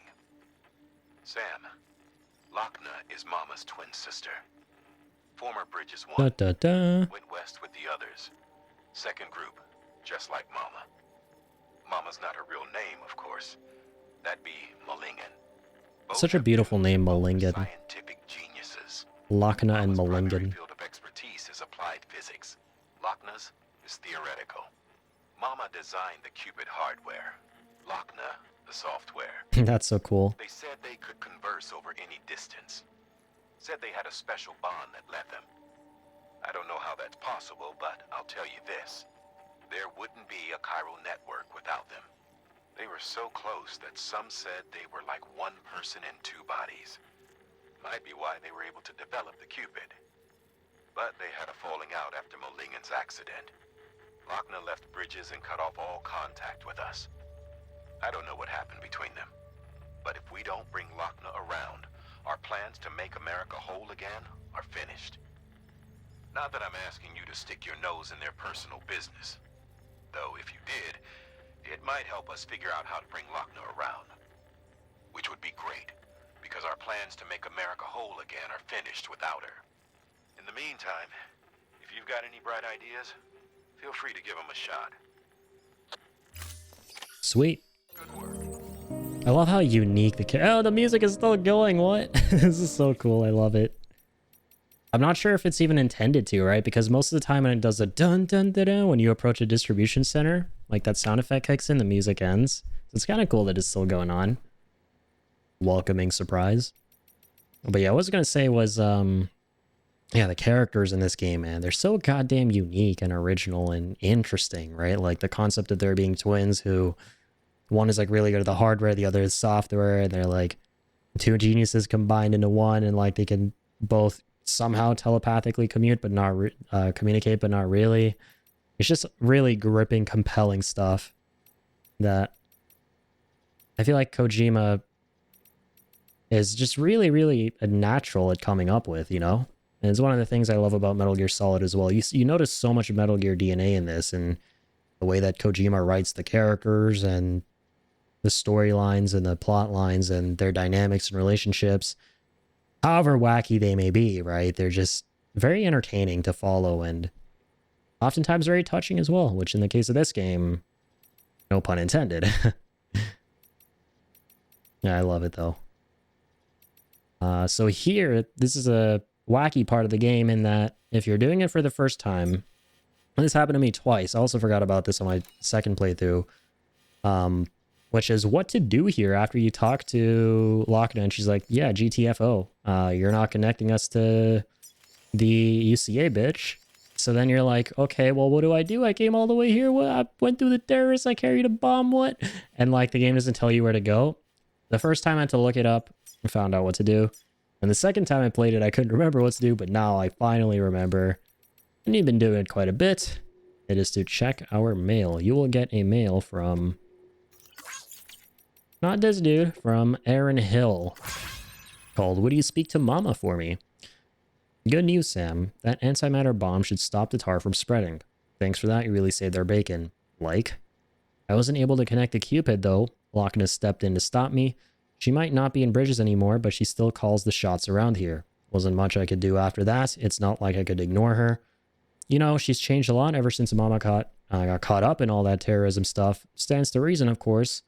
But with their relationship, still, even if it's not my place, I've got to ask, could you go and talk to Mama about it? I've got a feeling it could patch things up if they just started speaking to each other again. If you do decide to go, check your private locker. Left you some extra goodies. Should help you to get to Mama's lab safe and sound. Thanks again, Sam.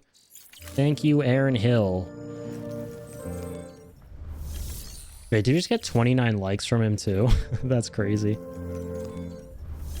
Alright, so let's check our private locker. Ooh. A bunch of goodies. Oh my god. See, this is what I mean. The Mountain Knot people are so nice.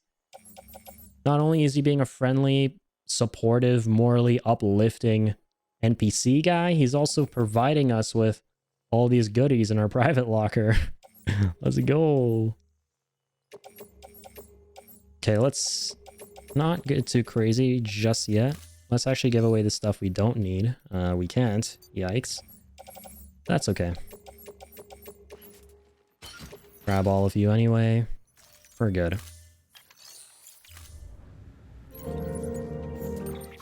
I'm just gonna offload what I don't need here at the moment. Like this thing. This thing. Offload.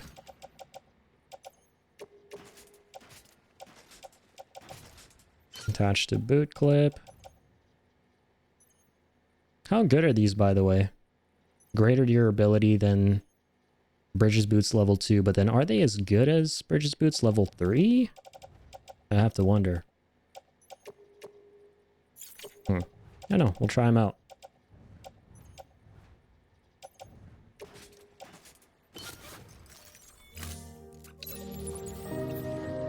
They look kind of cool. So there's that. There's fashion Stranding. We got to think about that from time to time. Have a pleasant journey.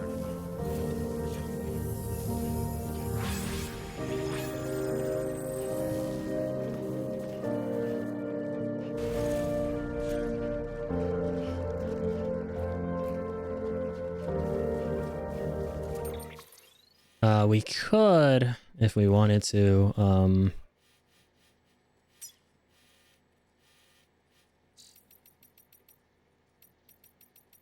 So he wants us to go back to Mama's lab, right? Yeah. I was gonna say we could, if we wanted to, cut through the mountains to go back there, or go all the way back around, which is less than appealing. I'd say let's cut through the mountains. Grab a vehicle from here. And yeah, then, okay. Yeah, that's what we're gonna do. Use a zipline at the weather station, the little bit of road we built there so far, and then use that to hit up the highway to take us back to the lab.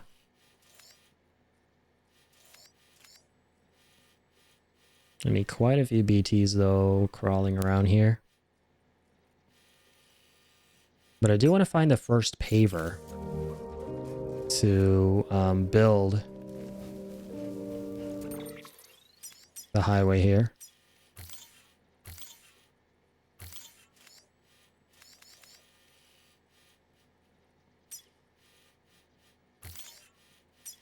That sort of starts off like that, so the paver's got to be around here somewhere, I'd imagine.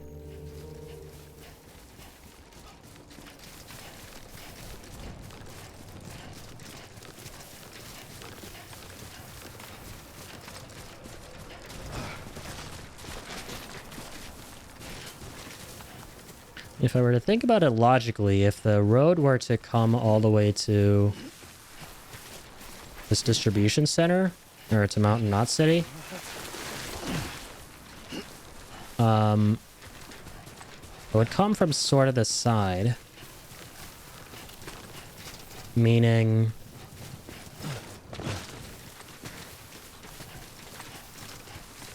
ooh, it's actually right there. But then again, that paver is not... Yeah, it's not what we think. Okay, I'm just gonna cheat a little bit and look up where this paver is so we don't goof, because it would be a big goof if we did. I'd rather not and build the wrong thing.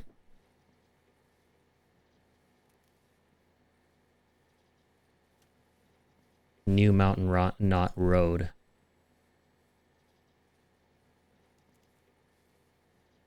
Let's see here.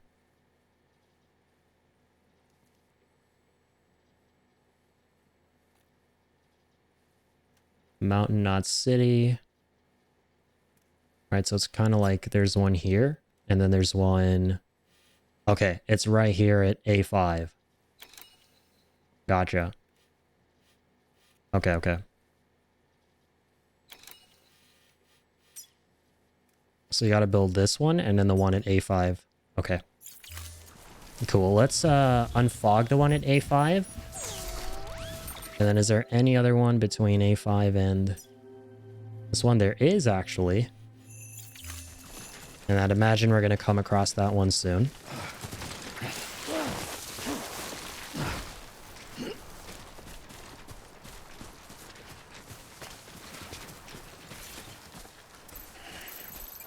Yeah, so let's get to A5 for now.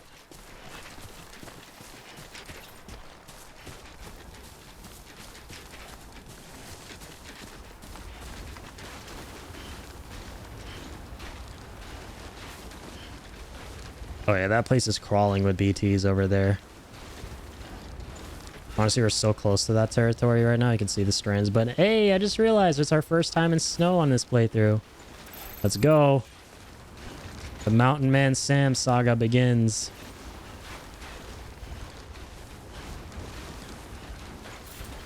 I love how we have our otter hood on here. We still wear the sunglasses too. Yeah, we are. We are still wearing the sunglasses. That's awesome. Johnny Silver. Oh, I found it. The new paver. There you are. Oh, this is so cool. I get it now. So this thing... Oh, that is rad. I love the way that they implemented this new road into this area. So this would go like... Alright, so you come here and then... The... Oh, wait. It's not even... Oh, damn. There's actually one over here that's kind of covered by this image's cursor. So it's a good thing we came across this one here. And A5 would be next.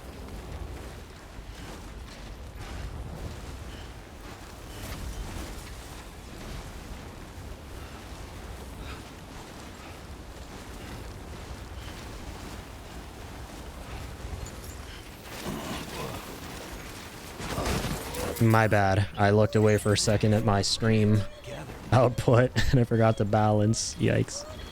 It's all good, baby. Don't cry. Oh, no, no, baby. Don't cry, baby. No. Where's the baby button? There we go. Papa Ritus. Papa Norman time. You good? Good, baby? Okay, now you good. Good, baby. Alright, back to it. Oh, I remember those big columns over there. There's a bunch of interesting shit there too that we're gonna have to check out eventually.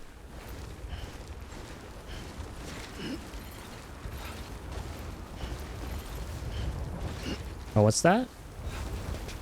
There's something here. Oh, chiral. Got you. There we go.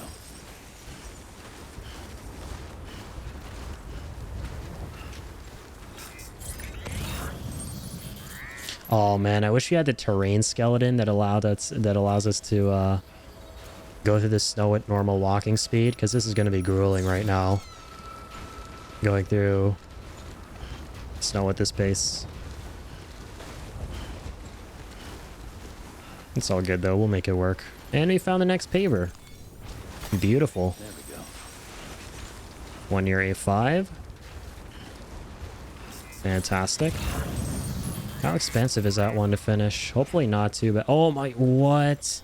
6,000 metals and ceramics? Are you?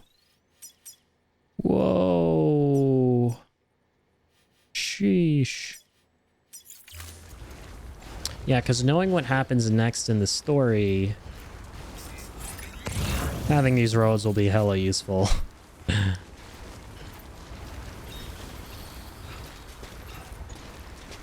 Guarantee you that much.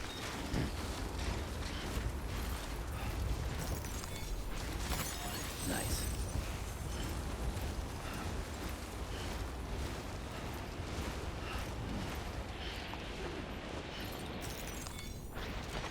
There we go. And drink some 7-Up. Ooh, some fellow porters. That's so cool. That's wholesome. I think it's my first time seeing porters in general across all 3 playthroughs up in the mountains.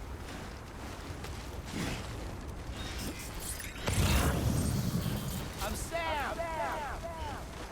And call out to them too from here. That's so sick.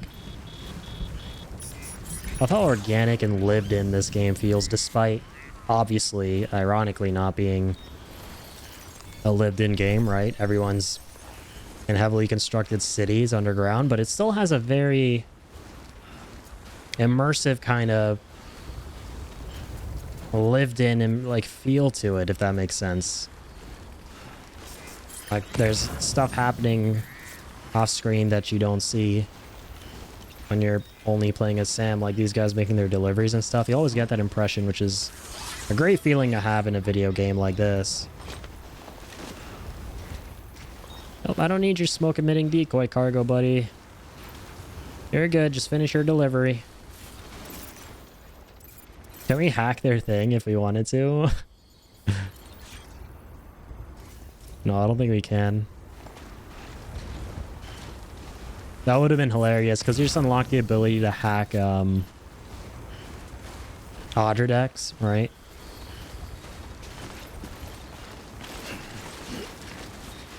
Nice. I just realized we're out of juice in our canteen. That's not good.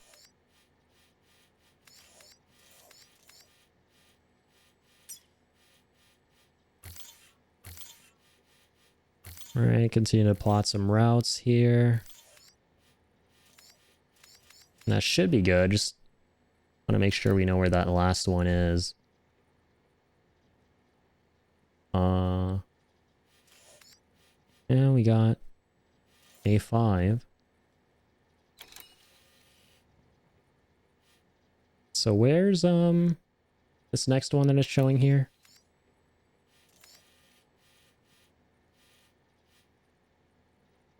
I believe it's kind of...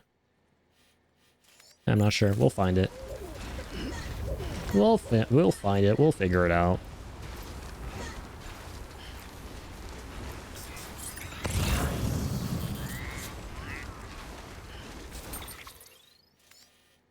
Not that one.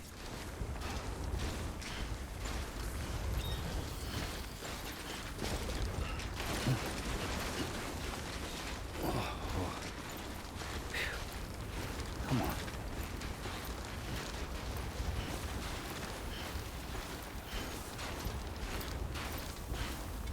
And cutting through the mountains. Let's go.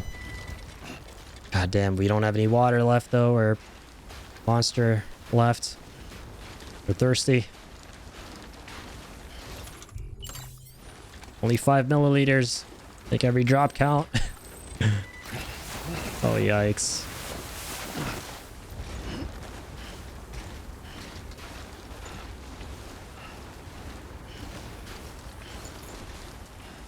Okay, we're through the thick of it.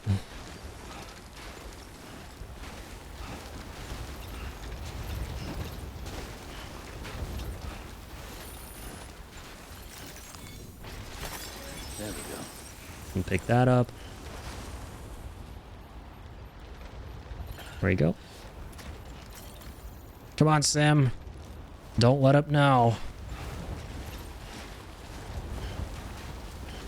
Ah, nice. There's the next paver. Knew it would be there. Found you. Alright, now building these up on this stream is going to be the hard part because on the last one, we exhausted so many materials from each facility.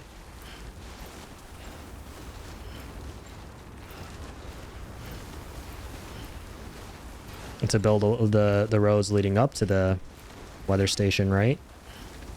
Or the base of the mountains on that side.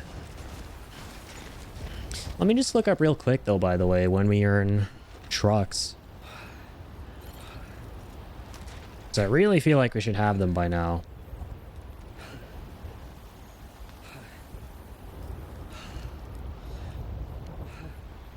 Deliver a prototype from the junk dealer to the distribution center to unlock trucks.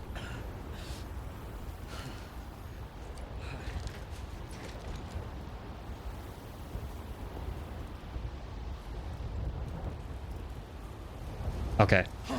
Never knew that. Damn, I thought you unlocked trucks by progressing the story. Holy shit. So this whole time we could have had some big chonky trucks going, making our process of building the roads way faster, but we just never did that one side quest for the junk dealer. He was a pretty junky guy, not gonna lie.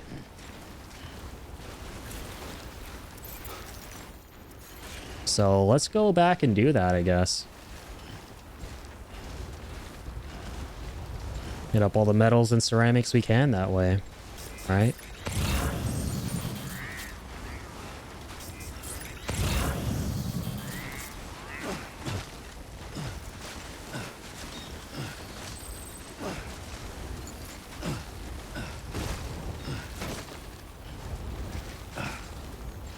Damn, this one's not any cheaper.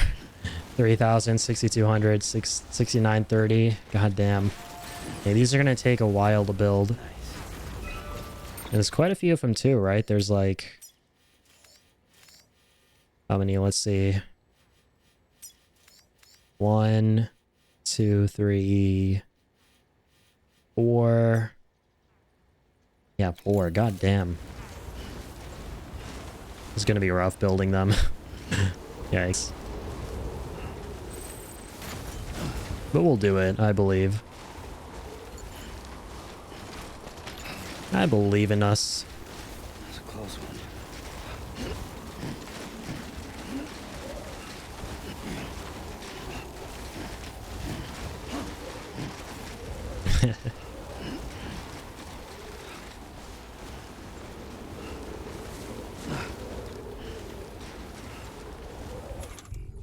Drink a little bit more. Come on.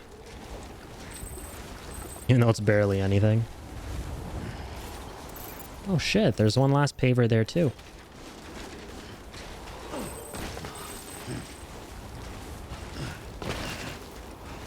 Mail received from Charles Kahn. People think bridges are terrorists. Let's see that. This guy is so wholesome. Must protect Charles at all costs.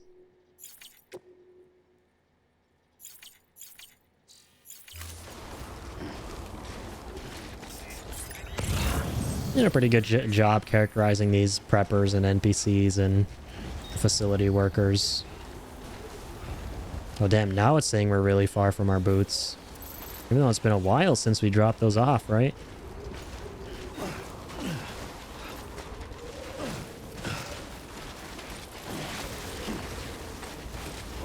Whoa. That was close.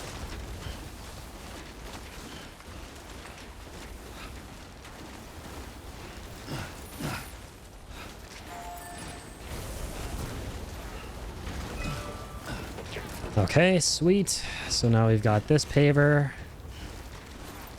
Oh my god, it's so nice of them. Oh! Ooh.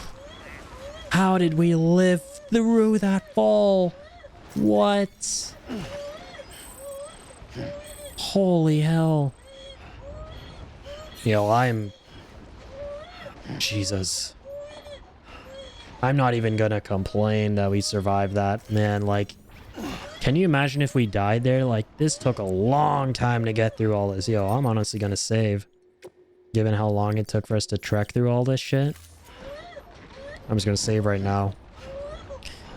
Yikes. That was scary. Alright, let's remove all our markers now. We're good.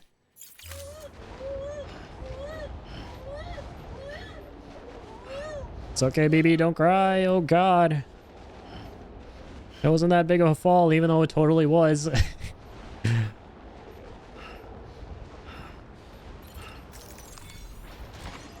we go.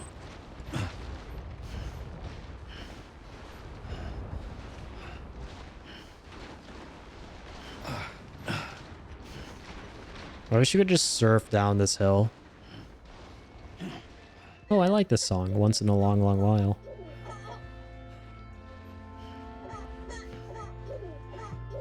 Forgot they played it here. I love how BB always starts to laugh whenever they play music in this game. It's so cute.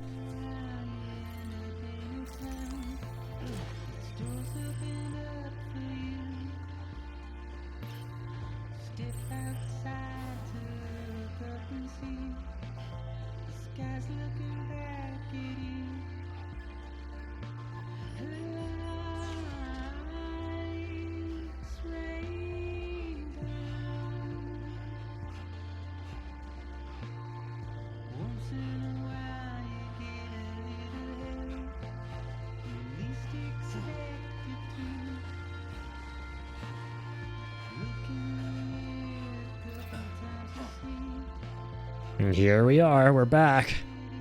Holy hell, that was a long ass trek, but a good one.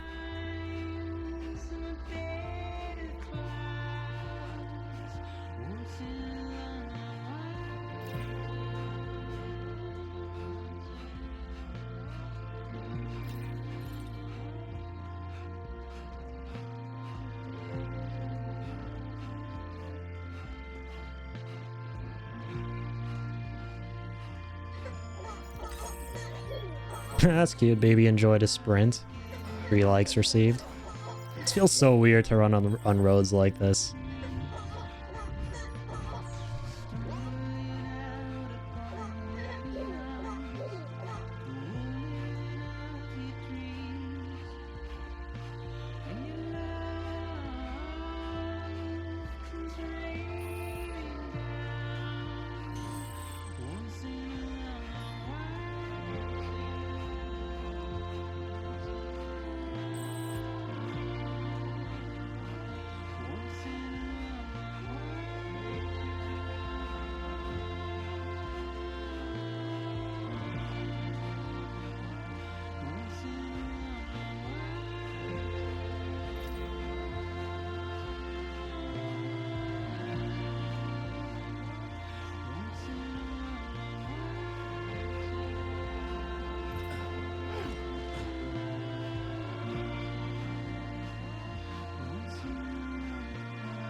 Alright. Finally. Back here at a vehicle. I can't wait to go to like a rest spot and just collapse. Like into a private quarters area and collapse the fuck out. All clear. Welcome, Sam Porter Bridges. First thing I'm gonna do, probably donate all of this. Except the PCC. And the bowler gun.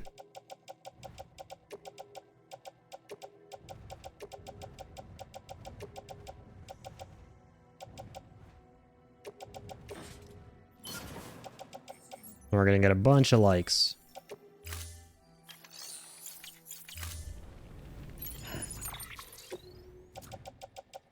It's nice to be nice. Put on the level 3 boots. Beautiful. This bike okay? It looks very, very not okay. It's a good thing it's there though.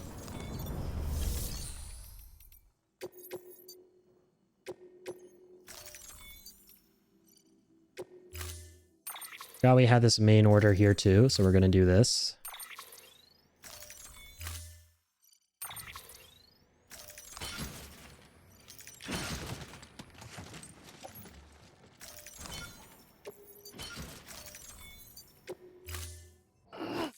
Order assigned.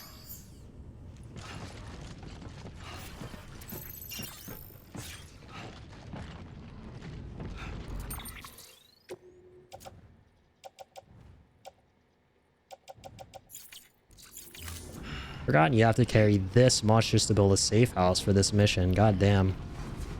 But yeah, the reason I'm doing this main mission that's long overdue right now is because I realized the importance of doing these missions after I found out that something as important as the truck can be entirely missed if you don't do some random ass missions, right? So we gotta stay on top of these.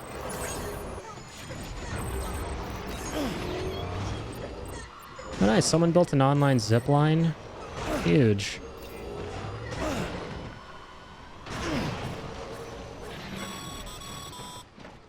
All right, you've made it. Let's get that safe house built. You good to go, Sam? First, equip your PCC and select Safe House. What did I just do? It's something I did not want to do.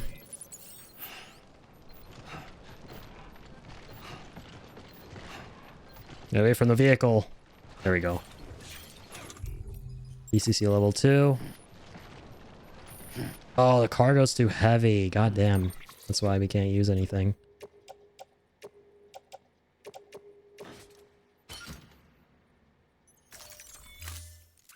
Gotcha. That's okay.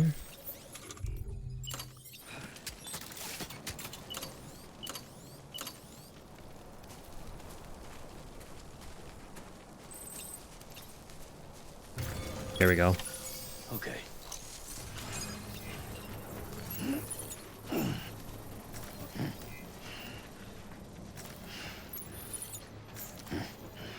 No, the special alloys. Grab the materials.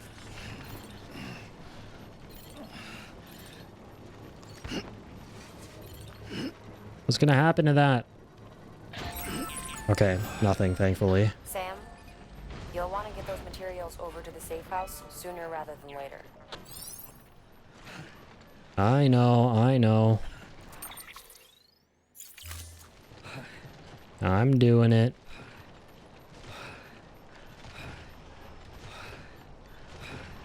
Can we climb? No, we can't. We're too heavy. Yo, Jordan, what's up, man? It's been a long time. How's it going? Thank you so much for stopping by. Hope you're having a good night. We're playing some Death Stranding Director's Cut here. We're on day 12, going through this playthrough very slowly, but enjoying every second of it, taking my time with it. Because this is one of my all-time favorite games, my third favorite game ever. And we're just having a blast, so hell yeah. How are you doing, man? Okay, this blood bag is bogging us down. We're gonna put that down here.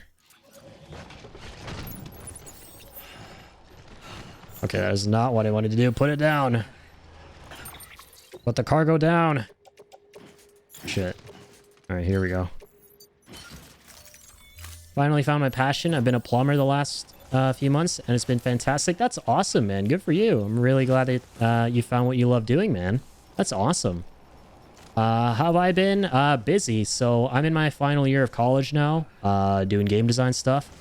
And I'm nearing the end of my term, so we got a pretty big group project that we've been working on, which is super fun, but super busy and time-consuming at the same time, so I've not got a whole lot of time to stream. But you know me, I just hop in whenever I can just because I love streaming so much as well. And that's what one of these nights is, right? It's just me being here and finding time to stream and playing one of my favorite games, but it's been good lately, man. I've been doing all right.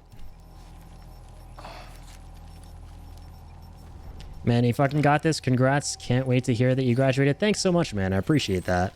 I really do. Yeah, I'm really excited to graduate too. It's definitely been a grind. Definitely been a lot of ups and downs, a lot of downs and ups. But in the grand scheme of things, really happy with where I am and what I've accomplished, and looking forward to seeing this through to the end.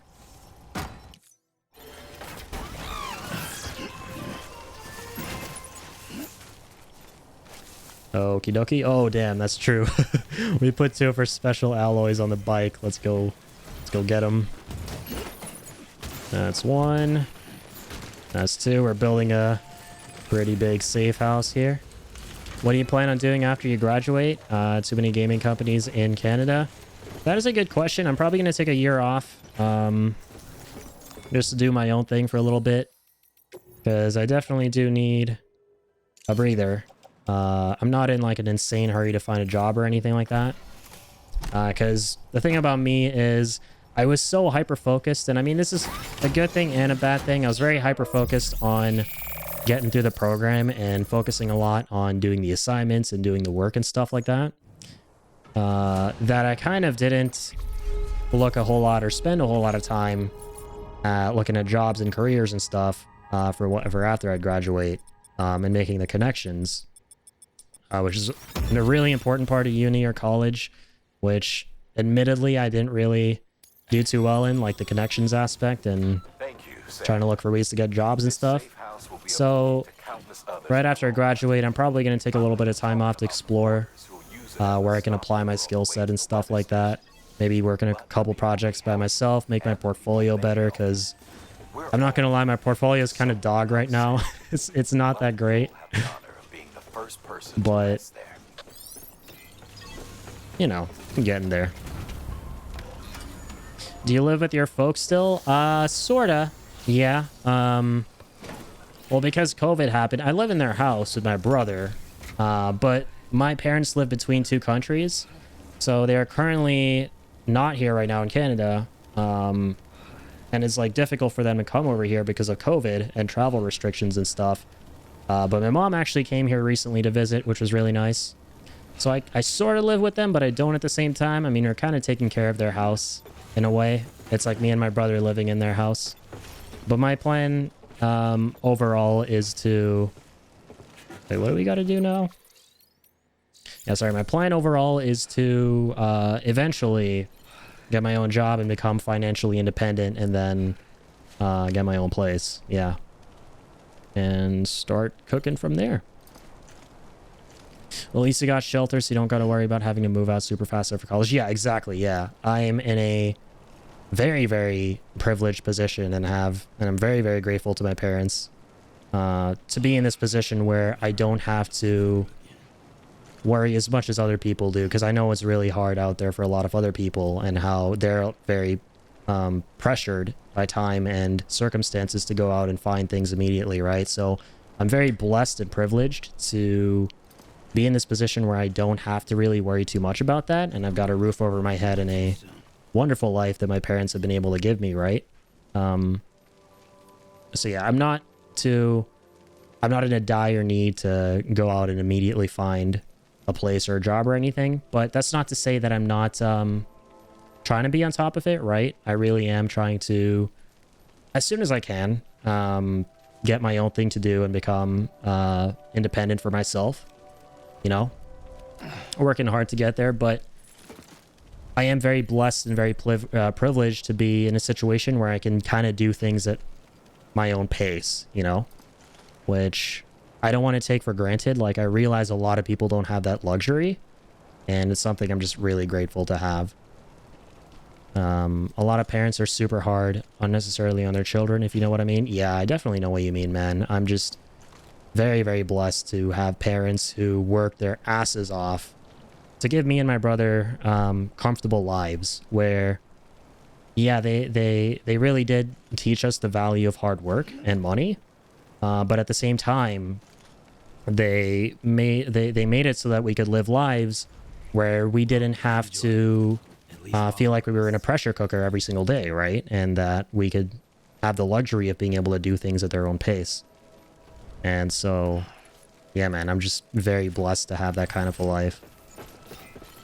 And I try my best not to take it for granted. And so I really do, as soon as I graduate, want to work really hard to find my footing, build up a really nice portfolio. Because like I said, admittedly, I kind of just am someone who, if I'm going to school or college or whatever, I really tunnel vision into like the assignments and stuff and the projects just to be able to do well in school and college and graduate with a paper, right? But the problem is that, or not the problem, but that in a way that's a double-edged sword, right? Because on one hand, you're doing your best to be a good student, but then on the other hand, you're not really finding the other value out of it, which is, you know, the connections and the like going to college to make the connections with people from the industry and kind of the networking. That's the right word. I'm really, really bad at networking and building up like a good portfolio to show to people and get people interested who don't have anything to do with my classes or curriculum in order to get a head start on getting careers and stuff. And that's something I'm really trying to brush up on. And so, yeah, that's one thing I really want to kind of focus on after I graduate for sure.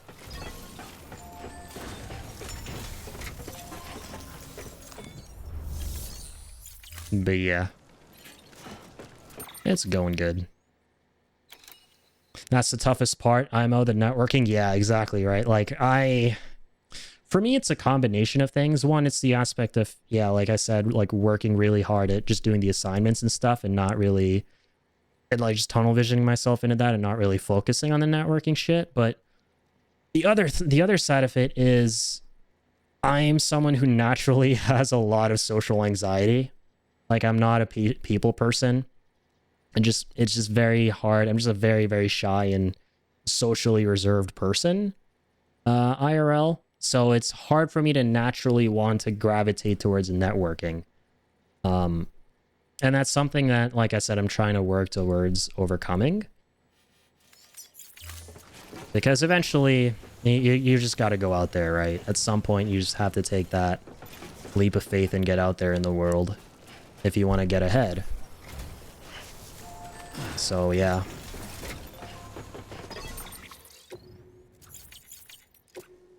Okay, I forget what we're meant to do. Are we done with this right now?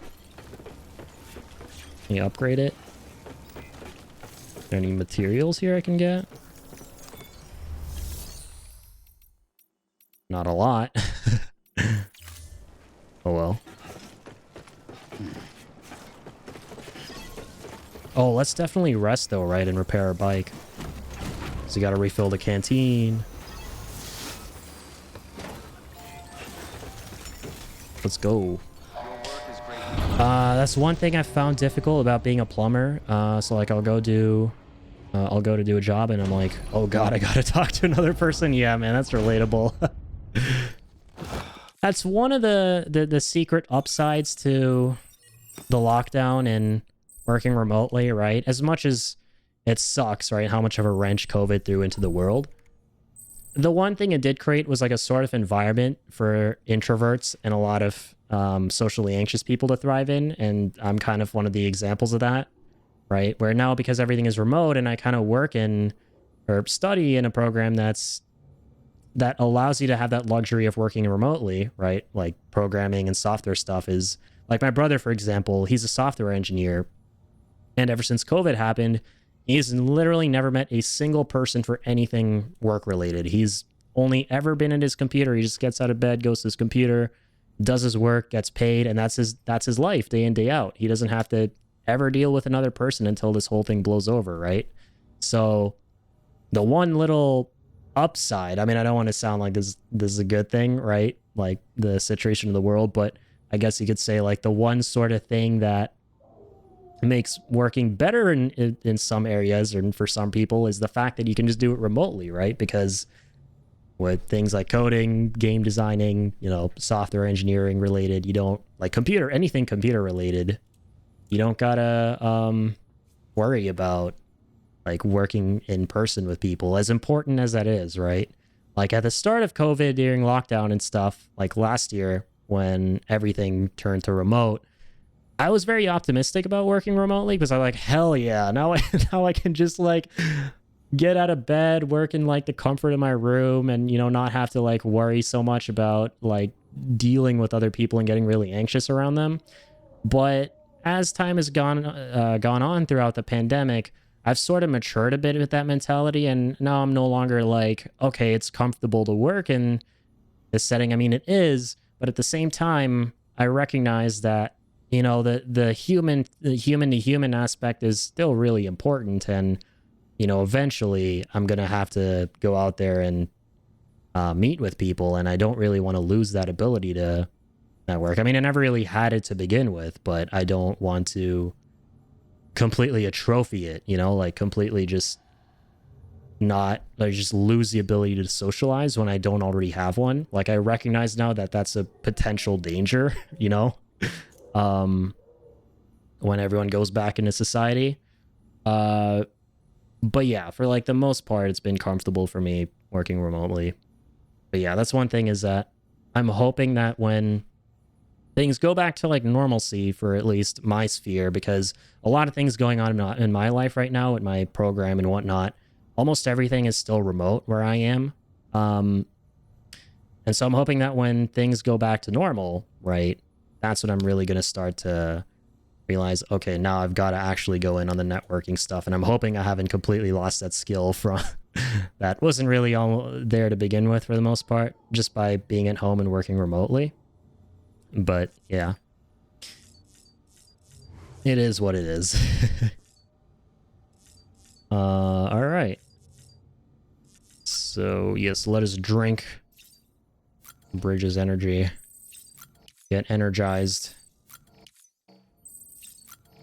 I had such a hard time adjusting because I came back from Italy in 2017 and moved there in 2015. I stayed at home the whole time and didn't talk to anyone, and man, it was just a chore to adjust socially. Yeah, I feel you, man. I feel you. My natural tendency every single day in any situation is if I have to potentially go out and meet with someone, unless it's like a really, really close friend or something like that, or a really close family member, I'm always going to gravitate towards, you know, coming up with an excuse not to go or staying home and kind of doing my own thing. It's really, really hard for me to kind of want to break out of my shell and go socialize with other people.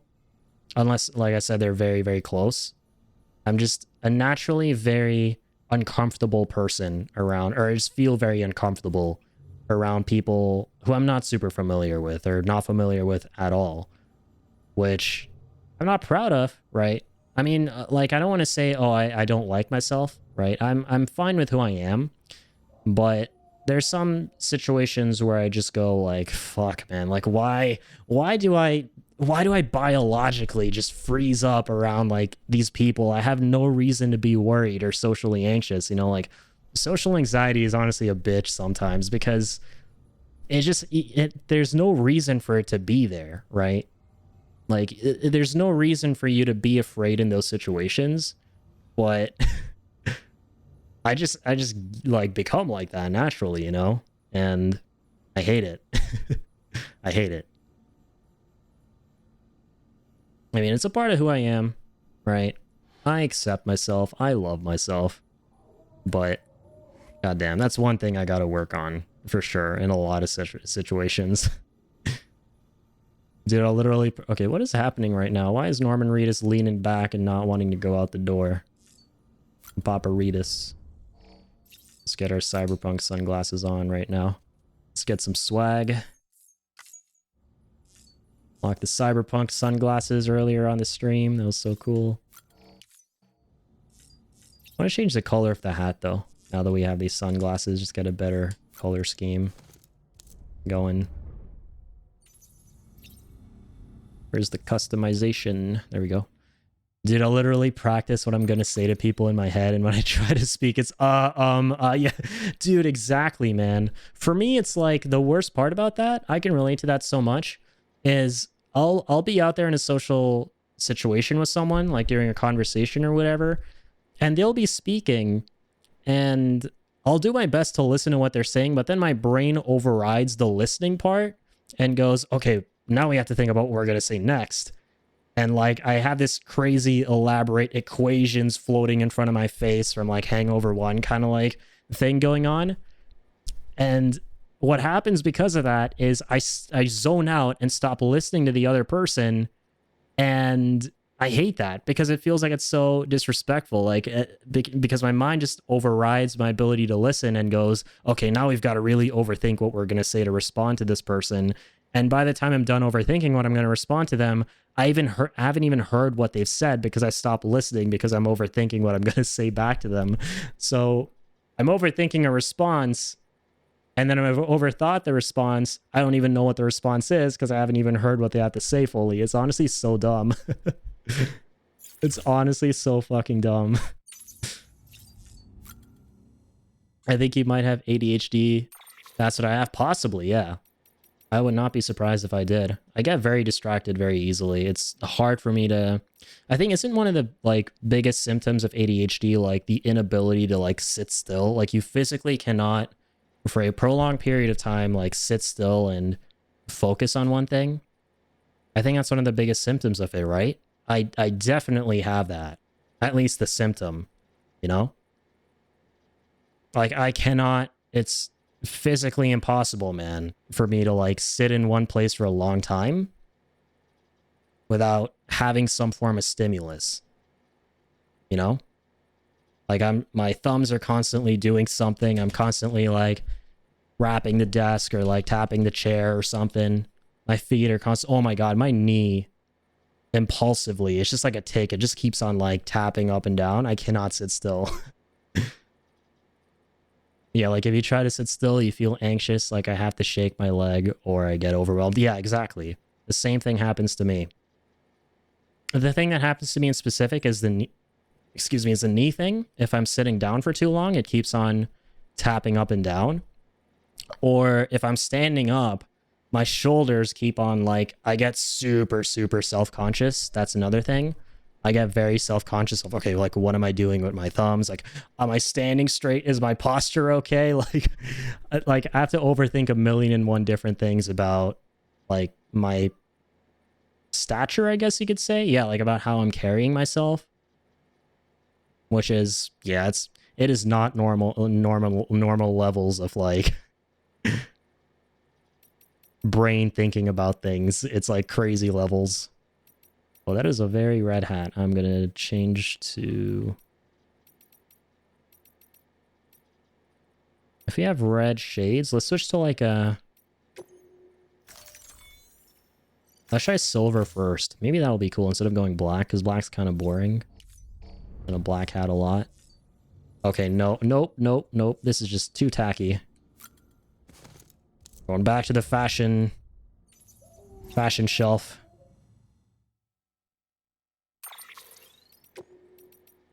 Let's just go stealth black. I don't want to do red and red. That's too weird. It's got to contrast well. Ooh, that's some good contrast. I like that. It's good contrast. Don't give me the middle finger. Norman Reedus. God damn it. Alright, let's skedaddle. Lamau, alright, I'll dude, I'll let you get back to playing the game. I don't want to keep distracting you, but I could go on all day about this stuff. I don't know anyone else who has what I have, so assuming you have it, it's nice to talk about. Yeah, man, for sure. And yeah, don't worry about it, man. I don't want you to feel like you're distracting me at all while I'm playing. This is my favorite part about streaming. Is just playing games that I really love while having people join in and chime in and kind of just talk and have a good time about whatever, right? And so, yeah, I don't want you to feel like you're distracting me at all. You're good, dude. I'm having fun having this conversation because you're actually the first person who stopped by on my stream tonight. Otherwise, it's me just narrating what I'm doing in-game. If no one's around, which I'm fine doing, right? I have fun doing that, but when someone actually stops by and I combine me narrating what's happening in-game with whatever fun conversation I'm going to have with that viewer, that's like even better, you know? Like, my point is I like getting distracted, you know? Don't, like, you guys are here. I stream to be distracted. That is the whole reason why I stream. And why I would hope anyone streams, right? Is to be distracted by the people in their chat. So yeah, man, don't worry about it. You're not distracting me at all. And I'm glad that you found someone to talk about something that you didn't have a lot of people to talk about. That makes me happy, dude. And you can feel free to talk however much you want about it. It's all good.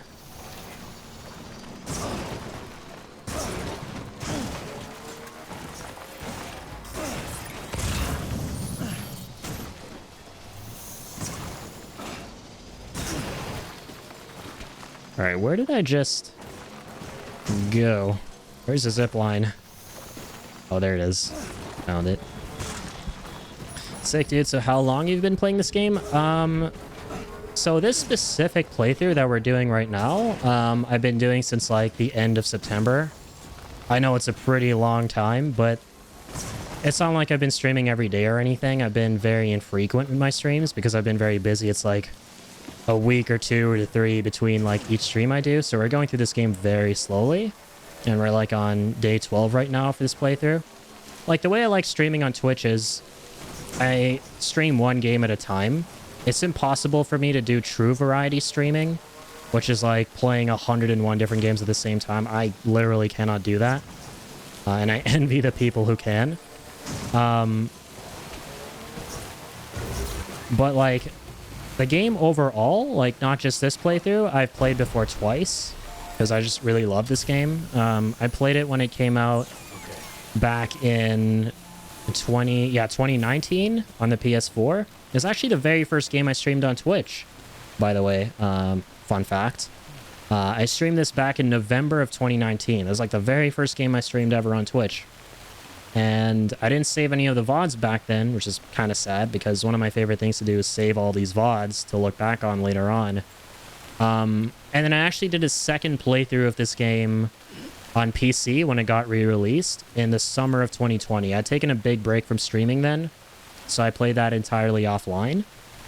And so now there's a second re-release of the game called the Director's Cut Edition, Death Stranding Director's Cut, that came out for PS5. And that basically has way more new content and 60 FPS and, you know, cool little gizmos with the controller and the way it vibrates, a bunch of new content and fun stuff. And so that's the version of the game that we're playing now. And yeah, so far we're 12 days in and we're having a blast. I've just been doing a bunch of side stuff, some main story stuff, and for the most part, this stream is just a lot of side stuff. We're building up roads to make our deliveries way easier for this particular stream. I played give or take 2 hours, but haven't gotten back yet. Yeah, this is a blast of a game. It's definitely not for everyone, right? A lot of people might find that it's too much of a slog, right? The gameplay is kind of weird and maybe a little bit too boring, which is completely fair. But for a lot of other people, something just clicks and there's something really relaxing and fun about the gameplay loop in this, and I'm kind of one of those people. Kind of one of those weirdos, I guess you could say. How long ago were you playing Bloodborne? Because that's when I started following you. So Bloodborne I played like a while ago. That was almost a year ago now. I want to say, yeah, almost exactly a year ago, last December, because I became affiliate last December on Twitch, and I wanted to play Bloodborne to celebrate that, because that's also one of my favorite games ever, but we never finished that playthrough. It kind of tapered off, and I think something came out around then that I really wanted to play. Or no, it was Ghost... No, I remember what happened. I ended up getting a PS5 for my brother's birthday. I got really lucky getting one on Amazon. And I really wanted to play Demon's Souls Remake. And so that's what I immediately went to halfway through my Bloodborne playthrough. And then we went from there and never kind of went back to Bloodborne. But I would very much like to revisit it at some point. That would be fun. That'll be very fun. Yeah, I did play Ghost of Tsushima on the PS5. That was a blast. I've got to play the DLC 2 at some point, because I've heard really good things about that. Forgot to tell you, I finally got a PS5. Nice, man. Good shit. Yeah, because those bad boys are really, really difficult to get, right? Like, there's scalpers, there's like a chip shortage, so not enough are being produced. So those restocks are... Is it any easier to get one now? Like, when did you get your PS5? Because I got mine almost a year ago now, last March. And that was around the time when it was still very, very difficult to get your hands on one. Because of scalpers and shit. Oh my god, oh no, we're going off the cliff. No, we're good. We Gucci.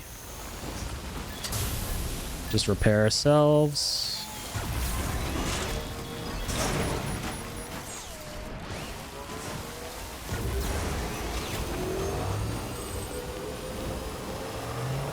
So we're gonna now go all the way to the junk dealer, excuse me, and unlock a truck by doing whatever delivery we gotta do for that guy. No, I had logged on to Twitter randomly, and it was pure luck, because at that second there was a drop, and somehow I got through the queue in 2 minutes. Nice, dude. That's awesome. You actually clutched it. Good stuff. Yeah, I got mine through an Amazon restock. It was pretty crazy how I got mine. Because I was almost certain that I wasn't going to get it. What happened was... I was really, like, I was in this Discord server, like one of those servers that notifies you whenever there's like a restock or whatever of PS5s or Xbox Series X's or whatever. And I would always constantly miss the alert for a restock and be late. But like, this is like back when if you were late by even 2 minutes, or like not even 2 minutes, by like 1 minute, you were screwed. Like the queue was too long and too many people were already in getting their PS5s, you were kind of done. So this was back then. And so there was a restock one day, and it was an Amazon restock, and I was 4 to 5 minutes late going to that link, and I was like, whatever, dude, I know I'm not going to get it, but let's just entertain the thought that I might. Let me just go to this link. And the predictable happened, right? Like, I was in a long queue, I added the console to my cart, and I was about to go check out, and I couldn't check out because you have like that infinite loading screen. You would load infinitely because so many people are in queue. And so I was like, yep, I'm not getting it. Then this one dude in the Discord server goes, psst, anyone looking to get a console but they're stuck in long queue times, I have a trick. And I'm like, wait, Nanny? What is the trick? What is the secret? Show me this secret hidden power of yours. Is it possible to learn this power? And he replies and he goes, yeah, the trick is to first, and it sounded so fucking stupid. He was like, the trick is to put the PS5 in your wish list first, and then from your wish list, head to the checkout. I'm like, how would that even work? How would that make anything different at all? But whatever, I'm going to try it just for fun. Let me entertain this next thought about getting a PS5, which I know is not going to happen.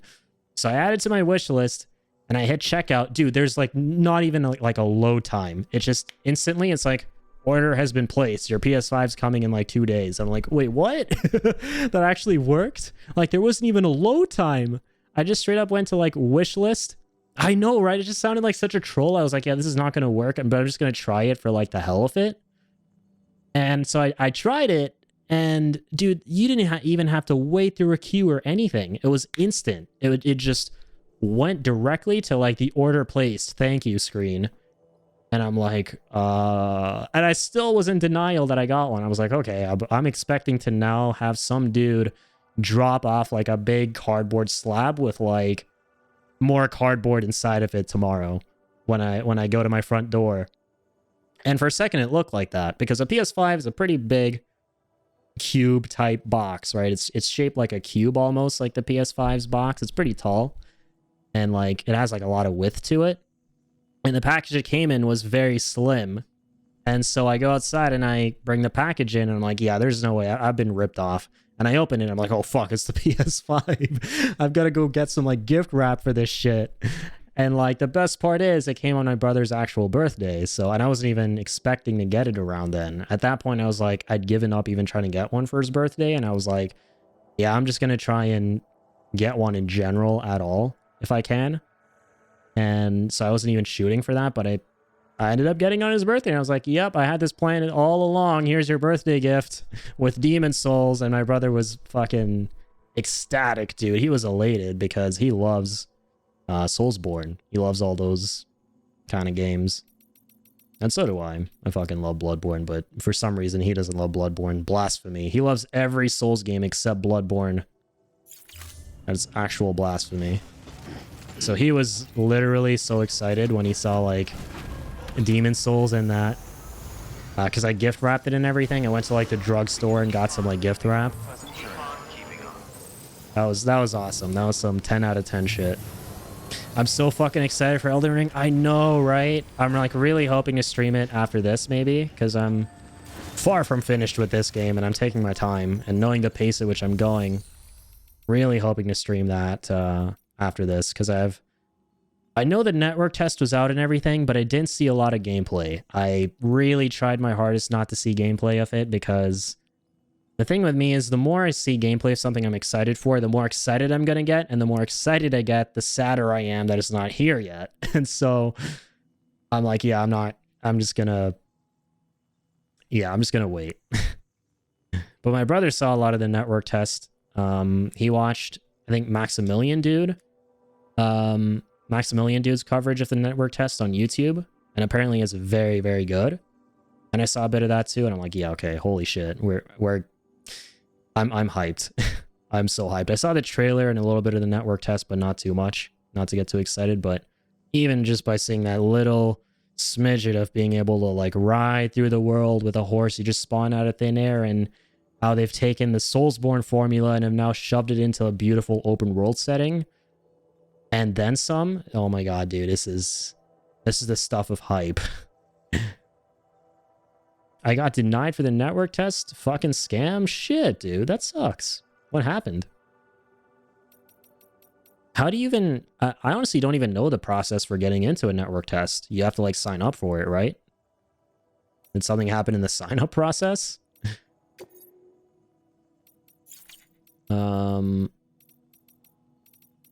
Yeah, let me just take on an order here for the junk dealer.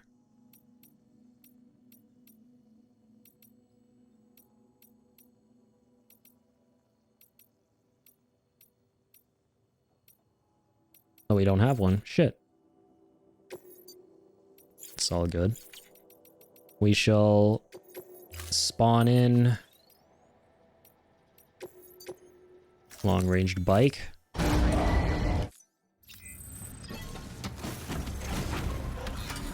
Oh, we don't need one. I kind of went zero brain there for a second. I kind of went pizza brain. How could I forget about my wonderful zipline network that I built on the last stream? We can just use this to get there. Nothing really. You just sign up on Bandai Namco's site, and the day prior they announced only 50k people would be allowed in. Damn, okay.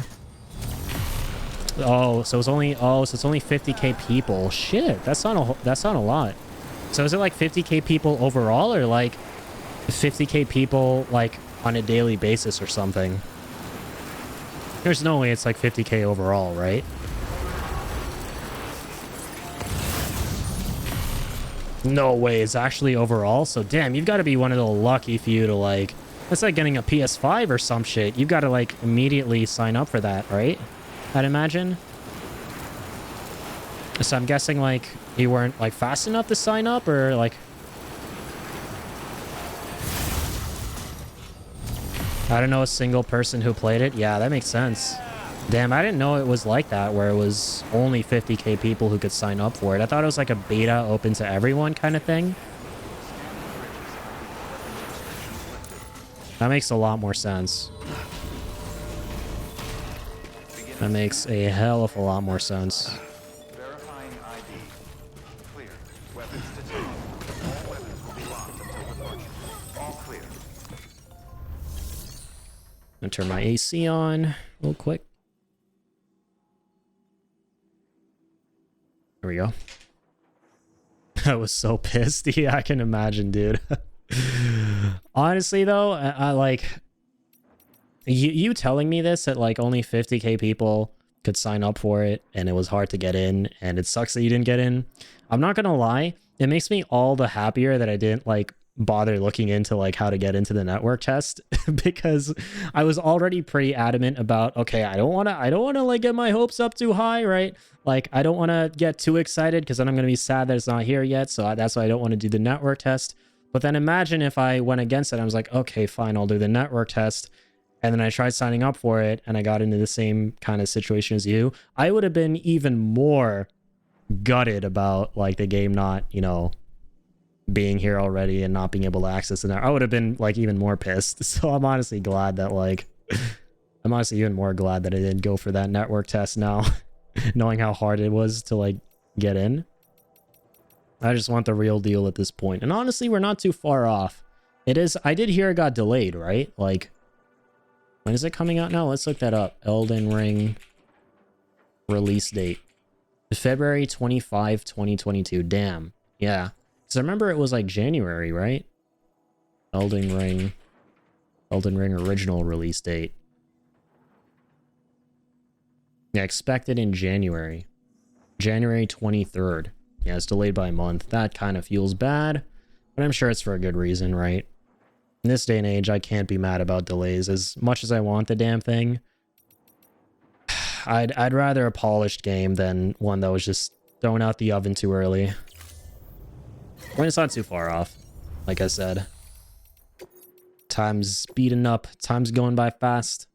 In time travel, like 2 months is going to feel like 2 minutes right now. I can guarantee you that. At least for me. Time's going by way too fast. So... okay, so this dude has... oh yeah, this is what it is. Prototype delivery. This is what allows us to use trucks. Here we go. Yeah, I'm realizing that this orders for Sam shit, I've got to do... whenever possible. I got to stay on top of that. Okay, let's toss some stuff out. The blood bag. Floating carrier? Why the fuck do I have a floating carrier? That garbage out of here. No, thank you.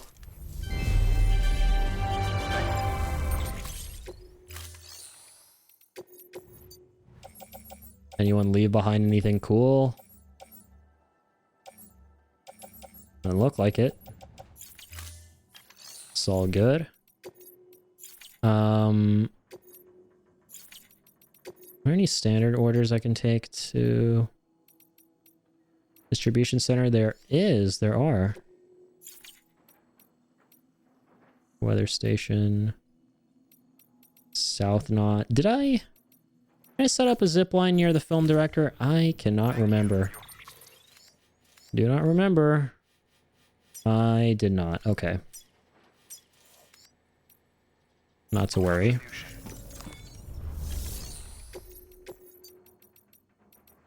Because that is the case,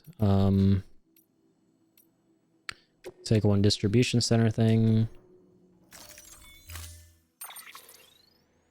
Do I have enough space though is the question. I do, thankfully. Apparently they're showing stuff on Tiny Tina's Wonderland on Thursday at the Game Awards. Oh, that's cool. I completely forgot about that game. Isn't that the Borderlands spin-off that they're making? It's kind of cool. That game just slipped my mind completely. I totally forgot that was a thing until you mentioned it. I love Borderlands. It sure is. Nice, nice. Yeah, I remember I was it last year at E3 that they showed that for the first time? Like 2020? Can't remember when they showed that for the first time. The game just disappeared from my memory somehow, because I don't know, I forgot a lot of things about games last year in general. Because my mind was just fixated on the Final Fantasy VII Remake, that no other game mattered. I think it was, yeah, I think it was 2020. Yeah, Borderlands is fun. It's been a hell of a long time. It's been a hot minute since I've played any Borderlands games. I think the last time I played Borderlands was like the third one, when it came out back in 2019. Yeah, I played that with my brother a lot. We should play 2. That would be kind of cool. Agreed. I'd be super down. 2 is, I think 2 is my favorite one. Yeah. I don't know what it is, honestly. Like, I couldn't tell you, but for whatever reason, I like 2 more than 3. Like, and I don't know, again, what it is about 2 specifically that made me like that game more. But I was talking to my friend about it because he was also a pretty big Borderlands fan back in the day. And we were both on top of Borderlands 3 when it came out because we were just really, really hyped for it. And then we started playing through it and we were like, yeah, I can't put my finger on it. And he agreed with me, but like, there's something about 3. It's a great game, don't get me wrong. 3 is pretty goddamn good. But it just doesn't hold a candle to 2, in my opinion. It might be nostalgia or something, I don't know, but it was just not at that level. Yeah, 2 was just fantastic. It's one of the best shooters I've ever played. Borderlands 2. It's just, I have so many good memories of it, like playing it with my friends, and there's just so much content, you know, going through all the different levels and doing the DLCs, and I don't think I ever did any of the raids. Like, we barely even scratched the surface. Like, there was just so much more to it as well. And the story was pretty unironically good, too. I mean, I don't think anyone's going into Borderlands for the story because of how goofy it is and just the wacky nature of the games. But 2 genuinely had a surprisingly good narrative. Like, with Handsome Jack and everything, he's actually a very good villain. He was like, okay, shit, this is surprisingly compelling, right? And then 3 comes along and you're kind of at that point where you're expecting a good narrative because of 2, even though you didn't go in expecting one in the first place. And you're like, what is, like, the narrative kind of blew in Borderlands 3. It was not great. It was not great. Like, yeah, these 2, I don't even remember what happened. It was like these 2 people are like live streamers or something, and then like the really cool chick from Borderlands 2 comes back, Maya or whatever, and she has like some really cool abilities, and she has an annoying apprentice, and then she dies, and then the apprentice like throws a tantrum, and it's like, what is happening with the story? Like, what? You're like so confused. But yeah, the story was not great in 3, but yeah, the gameplay was very, very good. I think the gameplay was better in every way than 2, I agree. But even then, there was something about 2 that just holds a special place in my heart, where I cannot say that overall I personally like it as the superior game. Like, yeah, 3 is objectively better in terms of guns and shit and abilities and classes and all the stuff that you can do, but there's something about 2 that just makes it special to me. But okie dokie, I think we can finally hit up our trucks. Hell yeah, there we go. It's been long overdue, and now it's going to be so much easier building roads. Yeah, her apprentice is a fucking whiner, and then for some reason she's now an epic siren? Come on, Gearbox, I know, right? And my friend was a Maya main in Borderlands 2. Like, his favorite class was Maya. And so he was gutted when they killed her. He was like in straight up denial when it happened. He's like, well, she's gonna be back, right? Like, Borderlands is all about comedy and humor and shit. Surely they just like killed her off for comedic effect. She's just gonna like show up around the corner or some shit. Right? Right? Then, like, it doesn't happen. And you're like, okay, what?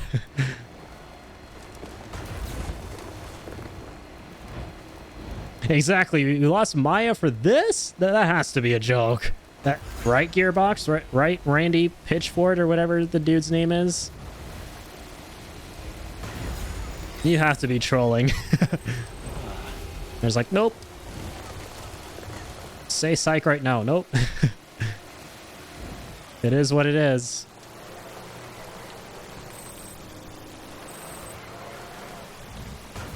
Alright, I'm actually doubling back. Or am I? Vsauce music plays. Yeah, actually I'm doubling back. We need those ceramics and metals. Must build the roads at all costs.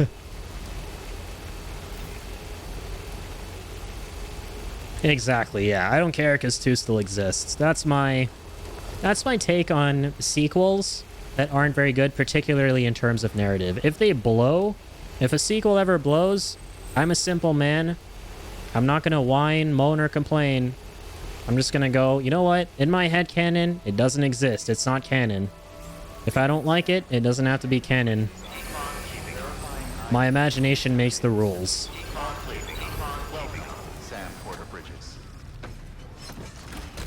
I don't care because 2... Okay, I read that. Also, I unironically like the pre-sequel. Yeah, it was a pretty good game. Pre-sequel was actually fun. Granted, I didn't like the setting, even though the setting is the crux of the game, right? Like, you're on the moon, it's zero gravity.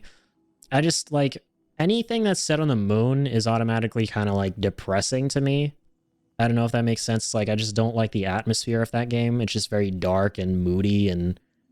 like, the sky is constantly black all the time, and I don't like that kind of atmosphere. It's just a very subjective thing. But I liked the concepts that came with it, right? Like, creatively, like being able to do, like, slams into the ground using zero gravity and the whole oxygen thing. It was kind of cool. I liked that a lot. And they introduced, like, cryo as a new element in that one, too. I don't know why I liked it so much. Maybe because it's kind of more of 2, if that makes sense. Yeah, exactly. And I think they intended for it to be that way too, because it wasn't a direct sequel to 2. It was more of a spin-off, right? Like, they took the mechanics of 2 and they took the same template of 2 and just extrapolated that. Like, they just built on top of it. So yeah, it was more of a... it was always meant to be more of just a spin-off. And it was a good spin-off in the grand scheme of things. I really liked the pre-sequel. I think it was a great game overall. Wait, could you play Handsome Jack in that? I forget. Was he actually a class? I remember Claptrap was a class. I played a bunch of Claptrap. that was kind of fun. But could you actually play Handsome Jack? Oh, true. It was a DLC. That makes sense. Gotcha. That's cool that they added him. That's pretty dope. I like that. Yeah, it was probably hella fun. Yeah, I never played any of the DLCs in pre-sequel.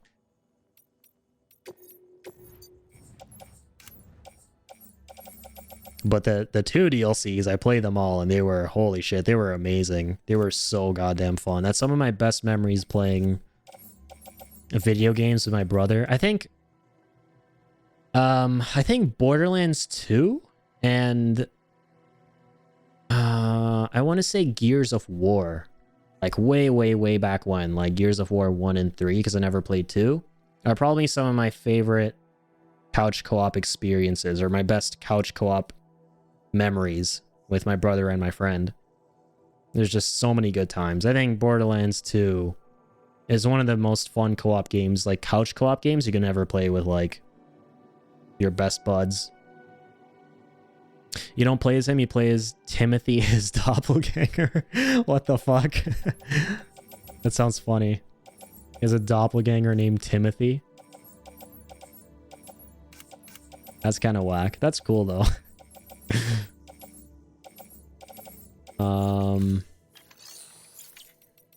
Claim materials. Okay, let's go. I have a motherfucking truck now, so I don't have to worry about my dude getting too heavy and shit.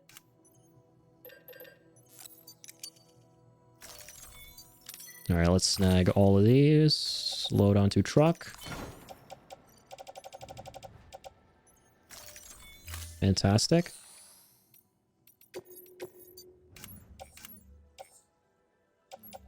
Yeah, it's everything, right? Yeah. Let's get some crystals, some chiralium, some chiral crystals. And by some, I mean all of them. It's just nuts, dude. I turned 25 next year. I was 15 years old when it came out. When I played it all the fucking time. Yeah, same. I'm 3 years younger than you because I'm 22. And I think, I would have had to be 12 when it came out then. No, actually, I was 13. Yeah, because I think it came out October 2012, Borderlands 2. And I was 13. And at the time, I had this one friend who was the son of one of my parents' co-workers. And he would come over to my house like every single weekend, and we would just go ham on Borderlands 2. We'd play like a bunch of co-op games, and we'd play a fuck ton of Borderlands 2. And the sick thing about Borderlands 2, in my opinion, is, at least to me, it's fucking timeless, man. Like, you and I are right now talking about playing it again, right? It's just a testament to how timeless it is. Like, fucking 8 years later, like in 2020, when my brother and I started living together, because my brother and I, for a very long time, lived in 2 separate countries. When we started living together, we were like, yo, let's hit up some Borderlands 2, because we never played that together. It's going to be a good time. Like, that's a great game. And sure enough, it was. It's as good as it was back when it came out when I played it with my friend. It's just held up so incredibly well. Like, I still cannot stop recommending that game enough to people who want a really good couch co-op experience. Like, granted, I'd probably recommend someone who's never played Borderlands before, like 3, if they want the best like gunplay and just fun gameplay overall. I'd probably be like, yeah, go ahead and play 3. That's gonna be the best time you can have with your pals. But for me personally, like, if I had to pick up any one of the Borderlands games, having played all of them at this point, I'd definitely just gravitate to 2 and go pick that one up and just have a good time with some co-op there. For sure. It's just held up really well. That's true. Yeah, the graphics are still really good as well. Graphics are something in Borderlands that they're going to age very well because they're cel-shaded, right? And cel-shaded graphics is probably my favorite art style for video games. Like, I love shit like Breath of the Wild, Dragon Ball FighterZ, Borderlands. These are all examples of games that are like cel-shaded, that like comic booky type art style. Whenever devs and game designers go for, like, game artists go for art styles like those for video games, they tend to hold up very, very well in the long run, because they're not really rooted in realism too much. It's just like a subjective, fun little art style that can like just really stand the test of time, right? It'll look good anytime you play it. It's not going to be like, okay, now this style looks outdated, it's not as realistic, the graphics aren't as good. You know, you could definitely argue that, okay, this cel shading in 2022 looks better than this cel shading in 2012, but that 2012 game is still going to hold up really well because it's not realistic, right? You don't have something that's hella realistic now, and like something like, I don't know, this like God of War, and you're comparing it to like models from like GTA 2, like Kratos and like God of War 2018 to like some dude in GTA 2. It's not like that, right? With cel shaded, because cel shaded is a very specific, like, not rooted in realism type cartoon style that can just like is just good no matter when you play it or experience it. So yeah, the graphics have held up really well too, I think.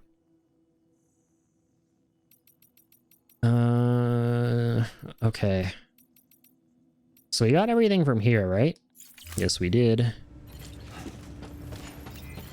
Oh yeah, I was actually going to check exactly how many metals we need for this bad boy. 5,600. Okay. And our truck has... Where is he at? Oh, true. We can just check like this. So 2,000... 2400, 600, 700, 2700. So 3500 is what we have right now. And so we got to do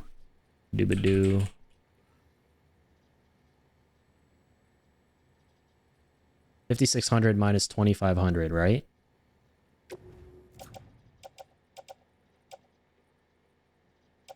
Oh, sorry, 3500. My bad. So actually, we're way closer. What is that? 2100. Okay. So we need 2100 metal still. Easy. Let's motor.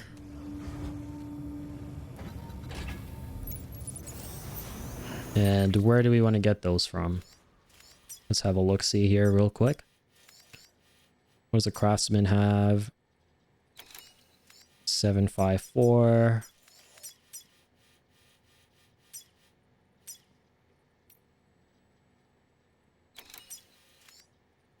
I want to go there.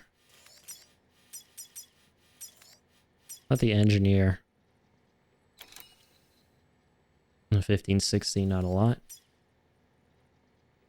1710, not a lot. We really exhausted these shelters building the roads on the last stream.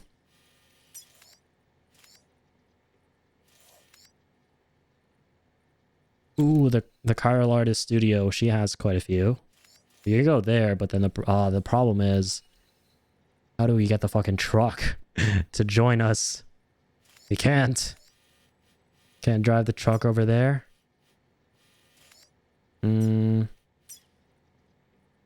South Knot. Ooh, the South Knot guy has a lot. Okay, we're going to South Knot. South Knot, here we come. I'm coming for your medals.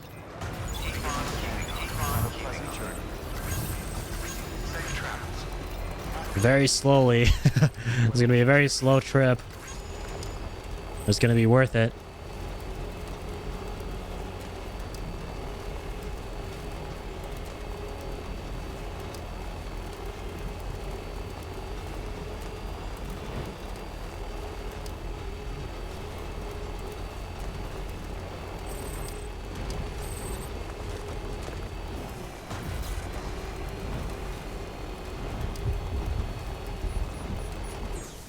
Still can't get over how cool that new highway is that they added to Director's Cut.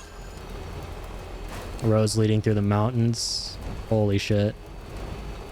I actually can't wait to finish that highway because I'm just remembering how much of a slog it was to get through the mountains in the base Death Stranding. And that was a nightmare. Especially for this next part of the game that we're going to be doing. We're going to have to carry someone from all the way here to Mountain Knot. Which is going to be very, very grueling without either A, zip lines, or B, this new highway. And on my second playthrough on PC, I took zip lines to get there, which definitely made it way easier, but what's going to make it even more easier now is this highway, and I definitely want to do things the new way that I haven't tried before. So that's what we're going to do, is try our best right now to finish off this highway. Yep, so in Death Stranding, one really cool thing is you can build these highways like I have here, which took quite a bit of time to do on one of our earlier streams. Like these yellow... Here, let me make this a little bit easier to follow, because I have a bunch of icons on here, which is probably melting your eyeballs. And this should be a little bit easier to read, but there's this huge yellow line that you can kind of see here on this map of mine that kind of continues all the way down here to South Knot from Lake Knot. And that's basically the highway that you can build in the game. And each highway is composed of a piece of road that you build at these pavers by contributing resources like metals and stuff. So it's definitely a grind to get the metals, the ceramics, and the gold, like the chiral crystals, to finish them. And so what we finished here was this really, really handy highway that was even in the base Death Stranding that you could build between Lake Knot to South Knot, and which is what we're driving on right now. And without it, we would have to cross all this terrain on foot, which is pretty painful and grueling. And now what the really neat thing is that this director's cut edition of the game added in a new highway that starts from here and goes up here and cuts through the mountains all the way to Mountain Knot City, which never existed in base Death Stranding. And these are all the pavers that we've got to build roads on by contributing metals and ceramics. And I'm actually really excited for that because holy crap, in the base Death Stranding, not having a road here was pretty goddamn grueling because you'd have to set up a huge zipline network if you wanted even a modicum of convenience getting to Mountain Knot City, or to make it even remotely easy, you'd like need to set up zip lines. But these roads here are just going to make things such a cakewalk. But they're very, very expensive. That's the catch. And right now we're just getting a head start on building them before the next big part of the game, which is going to be having to carry someone all the way from like around here to this city here through the mountains, which is going to be very, very bad, no good, terrible if we don't have either A, zip lines, or B, a highway. And since I've done the zip lines route when I previously played this game on PC last year, this time since they've introduced the highway in that area on Director's Cut, I'm really excited to build a highway and try that out. So that's kind of our objective for now, is to complete the highway.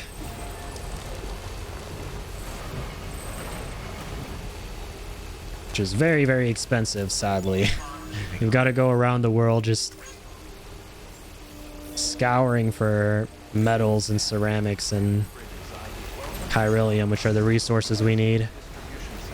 We need lots of them. Keep on keeping on. Decontaminating soon. All clear. Keep on keeping on. Sam Porter Bridges. Okay, we are here at South Knot finally to get our 2100 metals it was, right? So let's go snag those. Hopefully this will still fit in my truck. Now what I've been playing lately is Risk of Rain 2. I've heard of that game. I've never played it, but I've heard lots of things about it. I've heard it's really good. Isn't it like that indie platformer? If I'm not thinking of the wrong game. It's like a roguelike platformer, right?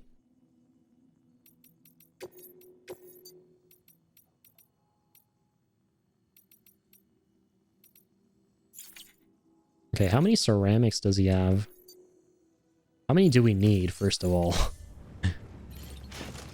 It's a roguelike game? Gotcha, yeah. Yeah, I've heard of it. I really like roguelikes. I've played Dead Cells, I've played Hollow Knight. I really do want to play Hades. I haven't gotten around to that yet. So I'll probably play that. It's on Game Pass, so might hit it up, who knows. And there's another roguelike I wanted to play. Oh yeah, obviously Risk of Rain. There we go. That's the one I'm thinking of. Yeah. So yeah, it's a game I really do want to play. I've heard lots of good things about it. And I like a lot of roguelikes. It's a very fun genre of video game. We were actually playing, I just remembered, a long time ago on stream. I don't have the VODs for them anymore, but we played a very old roguelike game that came out for the PS2 called Dark Cloud 2, I believe. It has elements of a roguelike in it. And that's one of my favorite games growing up, and that's another game I've got to revisit soon, at some point on stream, because we never finished it, and it was really, really fucking hard. Wait, no way, you've played Dark Cloud? Let's go, dude. That's actually awesome that you know about Dark Cloud. Because, yeah, you're like literally the only person I've talked to about that game who actually knows about it. That's nuts, like, besides my brother. I've literally never talked to anyone before who knows about that game. That's actually nuts that you know about it. That's awesome, fellow Dark Cloud fan here. My grandpa played it when I was little and let me play too. That is awesome. Yeah, for me it was similar because my brother's way older than I am. He's 30. So I used to watch him play a lot of these video games when I was like really, really small. And he was like 10 or 11 back then. And so he had a PS2 and he had Dark Cloud 2 on it. And I remember I used to like take turns playing it with him, and I fucking loved that game. I never played the first one. I don't know. I think we lost the Discord or something, but he's played it before and he says it's really good. But I only played the second Dark Cloud game, Dark Cloud 2. And man, was it good. And it still really is. It still really is a very, very sweet, charming game with elements and mechanics to it that I can't say I've ever seen being executed in the way that they were executed in that game in anything else ever since, which is what makes it so unique and what makes me want to play it even today and finish it even today. Because it combines the elements of a modern roguelike of going through dungeons, right? I don't know if one probably had all of this, right? Because I don't know about one, but it probably had all this as well. Like you'd have different dungeons that you could go through, and each one is like procedurally generated each time, and you'd have to get like the key at the end or something or another, and then fight a boss. And there's this whole, while all that was happening, there's this whole element of going into the future to see what the future was like, which is like catastrophic and destroyed and post-apocalyptic, and then coming back to the past to repair like settlements and make sure they were built a certain way and constructed a certain way so that they wouldn't like get destroyed in the future or something like that. And you basically have to prevent the future from happening in the past and the present. And there's like a whole building and construction aspect around that. And I fucking loved that, man. It was just so fun. And we played it not long ago on stream, and it kind of tapered off because like at that time I was having problems streaming and stuff. So we never finished it. But I would love to. It's on my list right now, and because I have a whole backlog of games. And it's on my list of dropped games that or on hold games that I plan on picking up again at some point. Speaking of games of our childhood, have you ever played Sphinx and the Cursed Mummy? I have not. I've not even heard of that one, actually. Sounds interesting. Let me actually look that up real quick. Sphinx.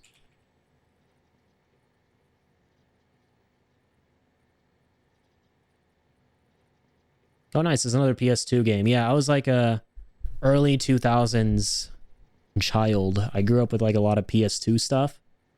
But this is not one that I can say I'm familiar with. But it looks kind of interesting. No way, they ported it over to Switch too? That's cool. They actually ported it to Switch. Third-person action adventure video game. By THQ? Oh my god, I remember THQ. Weren't they like THQ Games? Weren't they the guy? I played a bunch of games by them. Do they still make games? I feel like I haven't heard that name in so long.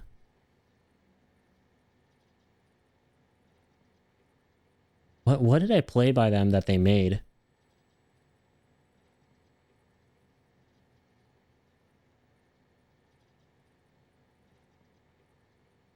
Oh, the SmackDown games, right. I used to play a bunch of SmackDown WWE with my brother on PlayStation 2.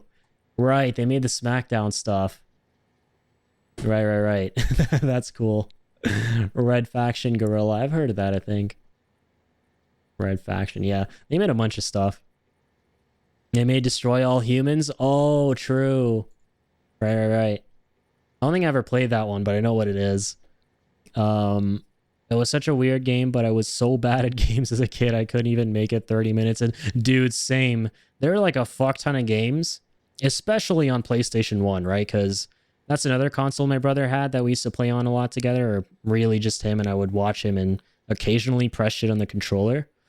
Dude, oh my god. Games, and the thing is, what's interesting is, we're saying this now that like we sucked at those games back when we were young, but I've actually gone in and played a bunch of these games now, and they were genuinely fucking hard games.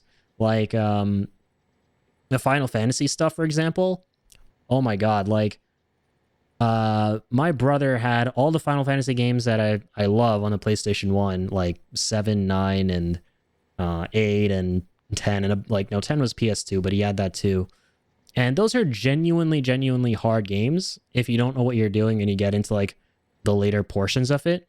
But because I was really young and I didn't know how to read or know what to do, and when you combine that with the fact that I think our PS1 itself was scuffed, like it didn't have a memory card or something, my entire childhood up until the age of like 5 or 6 was literally repeating the same opening segment of these games over and over and over and over again until I would die and we would lose all of our data because we didn't have a memory card or something was wrong with the console. Like even Legend of Dragoon was one of my favorite games from the PS1 and had that same thing where like I'd either suck and get decimated by people early on because these were turn-based and you need to know how to read, obviously, and I didn't know how to read.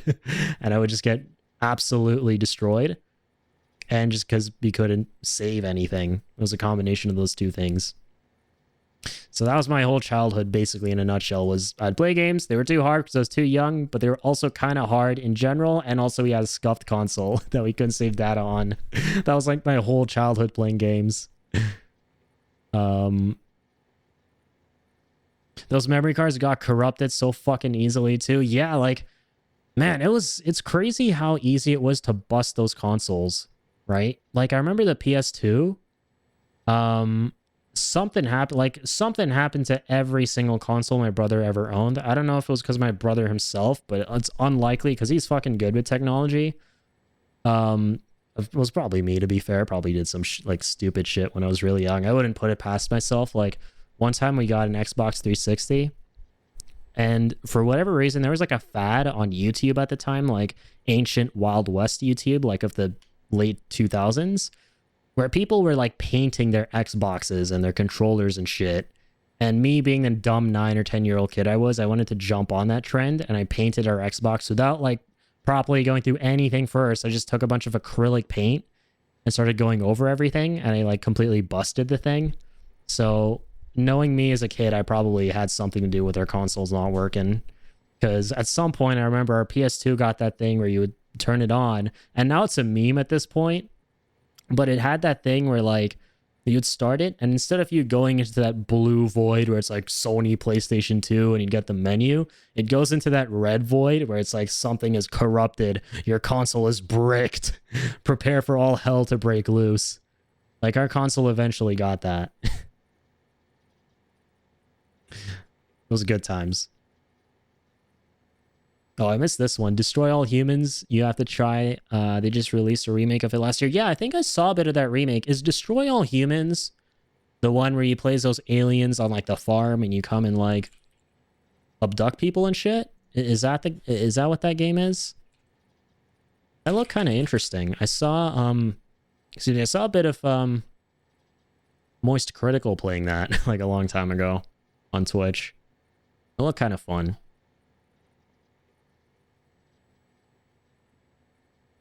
But yeah, I've got to try that. I've got like, I'll add that to my list of games I plan to play. I've got an insane backlog of games that I've either dropped and yet to continue or just plan to play in general. So the future of streaming is looking bright.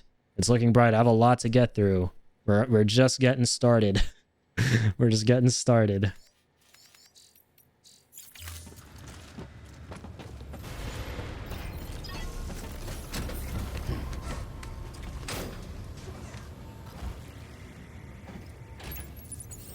But the one thing I've realized about streaming, in like the past 2 years of doing this stuff, is I honestly kind of, even though I have a pretty good PC, in the grand scheme of things, I honestly like streaming games on my PC, like through my console. I like playing console games through streaming them on my PC.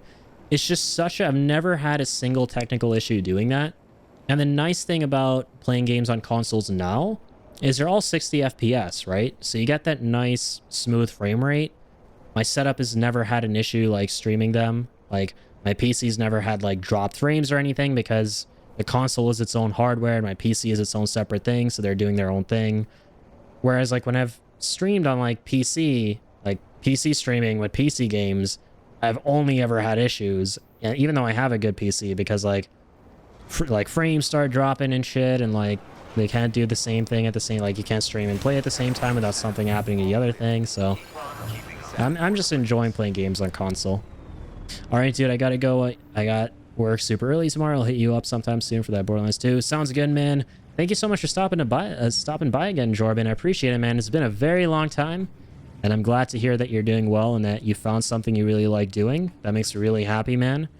And yeah, just appreciate you for being here tonight and just talking and just having these fun conversations about a variety of things. You know, this is why I stream, like I said earlier, is just to play games I love and get distracted while I'm playing them and talk about some awesome stuff with the chat and, you know, having people join me on these amazing journeys. You know, it's great. I love it. So thank you so much, dude, and have a good night. Good luck with work tomorrow, man. And yeah, definitely hit me up for Borderlands 2 when you're able, and I will get back to you on that. And we can run some streams or something of that. Would be fun. But yeah, have a good night, dude. And keep on keeping on. Have a pleasant journey. Okay, so where were we? 2100 metals is what we got. So now we need, yeah, now we need the ceramics. Ceramics. Cerammer dammer. Goddardammer cerammer. Oh, that's the correct paper. I was looking at the wrong one. 7,200?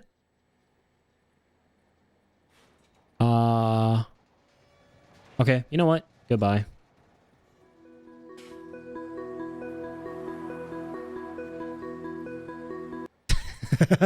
Just kidding. What the fuck? We need 7,200 ceramics for this one?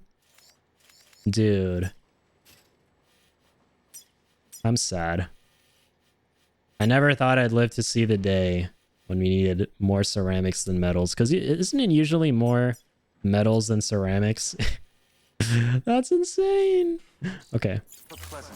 Okay. God damn. There's no end to the grind.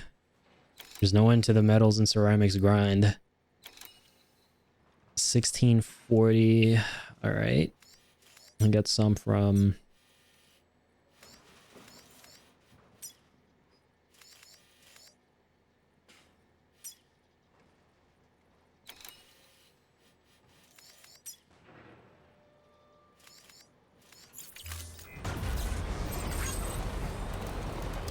Alright, fuck it. I'm just gonna go and deposit the metals we have right now.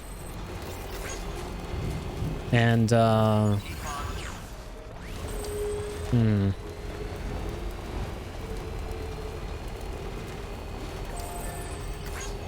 yeah, okay. As much as I hate to say this, ladies and gents, boys and girls, I think for now, just because of how low our supply of metals and ceramics are in each facility and how low our chiralium is in general, I'm gonna put the construction of roads, I'm gonna bring that to a pause right now of that super exciting highway that we have in the mountains. I'm gonna put that on pause and maybe build a zipline network there, because this is actually gonna take a very long time to do, I'd imagine. Or it's not that it's going to take a long time. No, I'll rephrase that. It's going to be impossible. It's going to be impossible to do this, because there's just physically not enough metals and ceramics anywhere. Negative. Or actually, wait. That's not entirely true. We could get some from the mules, from the mule camps. Right? And then continue like that.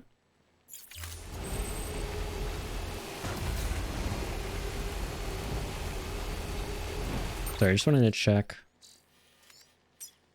Yeah, 3,000 chiral crystals. Damn. Yeah, this is impossible. I feel like this is some late game shit. Some very late game shit.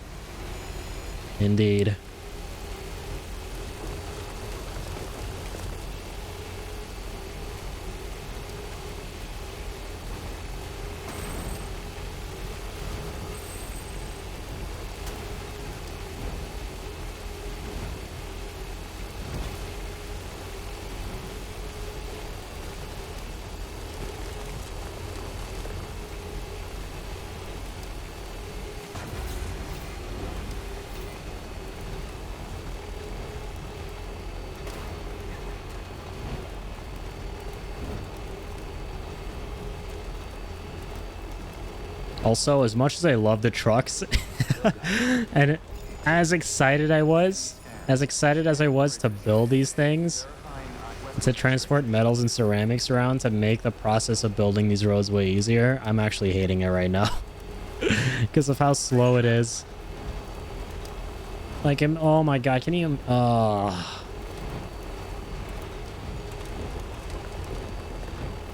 We're gonna have to make trips like this each and every time you want to deposit metals and ceramics. And chiralium, now I realize that too, fuck. Every time you want to build those roads. From long-ass distances. I'm sad. I'm very sad.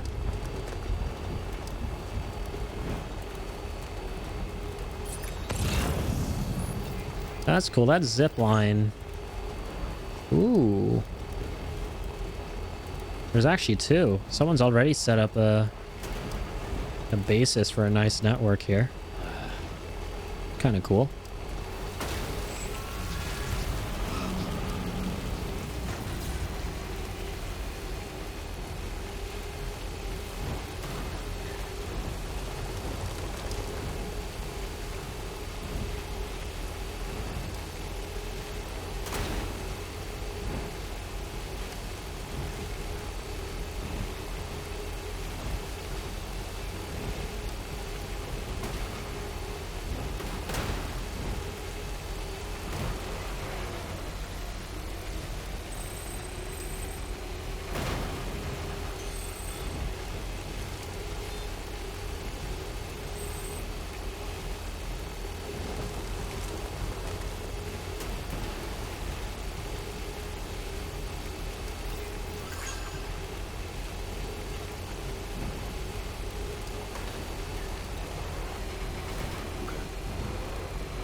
Okay, so we're finally here now. All right.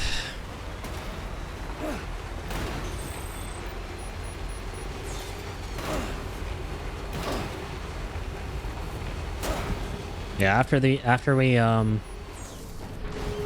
oh, there's some importers here again. Just chilling. Are they the same guys from before? Oh my god, they are. That guy still has that same smoke-emitting decoy cargo. Alright, boys, as much as I love you guys, you're gonna have to move out of the way. Got a special delivery of metals. I'm coming through.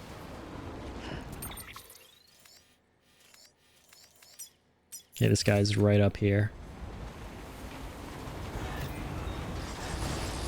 Out of the way, boys. Special delivery. Alright. That was wholesome. Yeah, sorry, what I was saying was, I think right after we do this right here...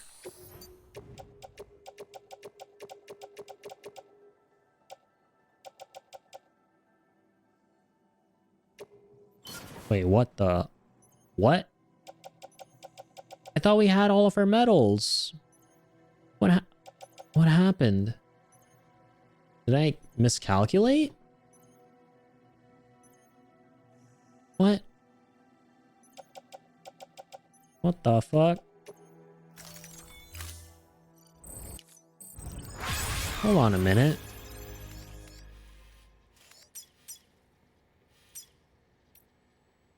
$5,600, right. I thought... Oh my god, we didn't take enough metals? Are you shitting me, dude? Oh no. Oh, Roro. I thought we did. Oh, I feel so bad. Okay.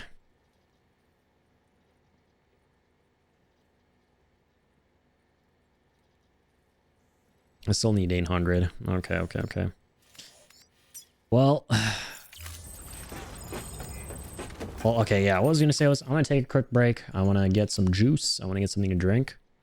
And I'll be right back. don't get anywhere. Thank you so much for being here. Again, Jorbin, thank you for stopping by tonight, even though I know you're not here.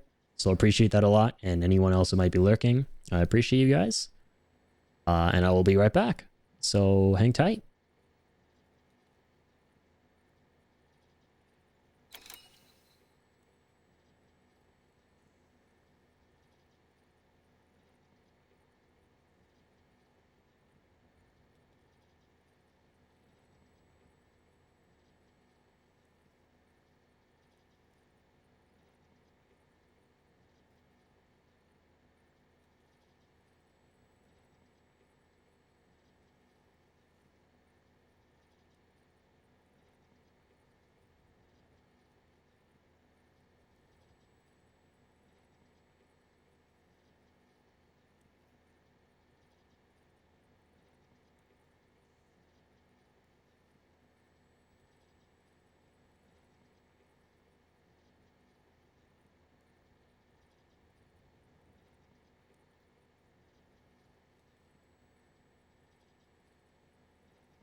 All right, let's get back here.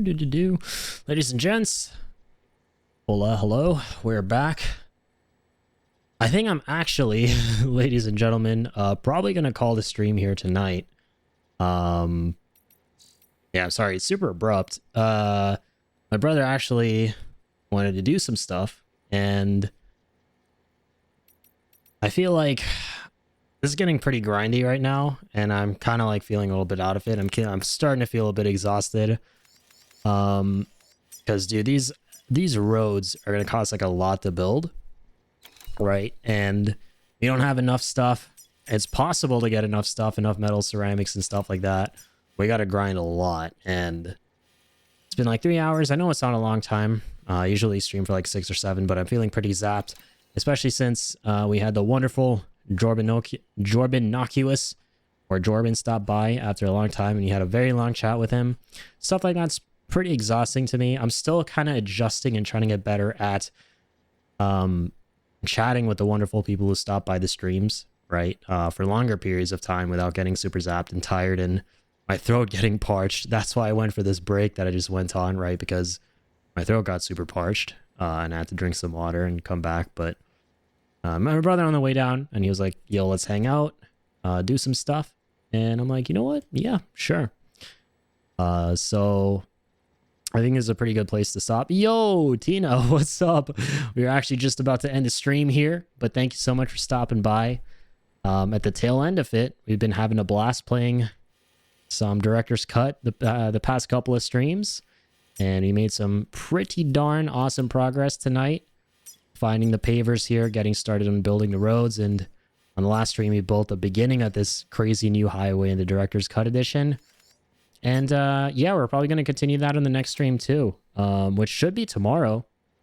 Yeah, I think, yeah, holy shit, I'm actually getting pretty damn free, so I should be able to come back here tomorrow and start trying to dole out some live streams more on a daily basis going forward. So that should be pretty exciting, but yeah, really hoping to be back here tomorrow. Again, I just came back from a break like that I took for a couple minutes to get some water, and I wasn't planning on ending the stream, but again, I kind of had a bit of a talk downstairs with my brother, and we were like, yo, let's watch something, maybe get something to drink, you know, like a coffee or something, and, you know, watch something on TV. And so I'm like, yeah, that sounds kind of fun. You know, I'm kind of zapped here at streaming too, so I'm probably gonna end it for tonight. I'm really sad that you're stopping the game. I just got back home. No. Yeah. That's kind of unlucky, but I will be back tomorrow, right? Very, very likely.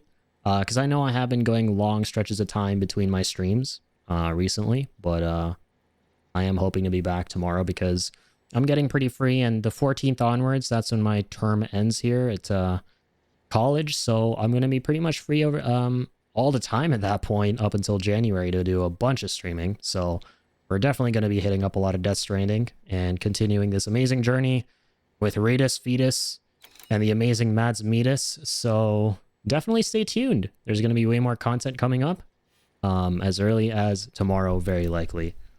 But yeah, that's unlucky again. I apologize for ending so abruptly. But we got a pretty good 4 hours in tonight, 3.5 hours or so. So yeah, hello again, Tina, and goodbye, Tina and stream. Thank you for stopping by at the end. I appreciate it. And of course, Jorbin stopped by earlier, and we had a very long, amazing convo. It's been a while. I'm glad to hear that you're doing well. And yes, I shall very likely see you tomorrow. So yeah, thank you again, ladies and gents, boys and girls.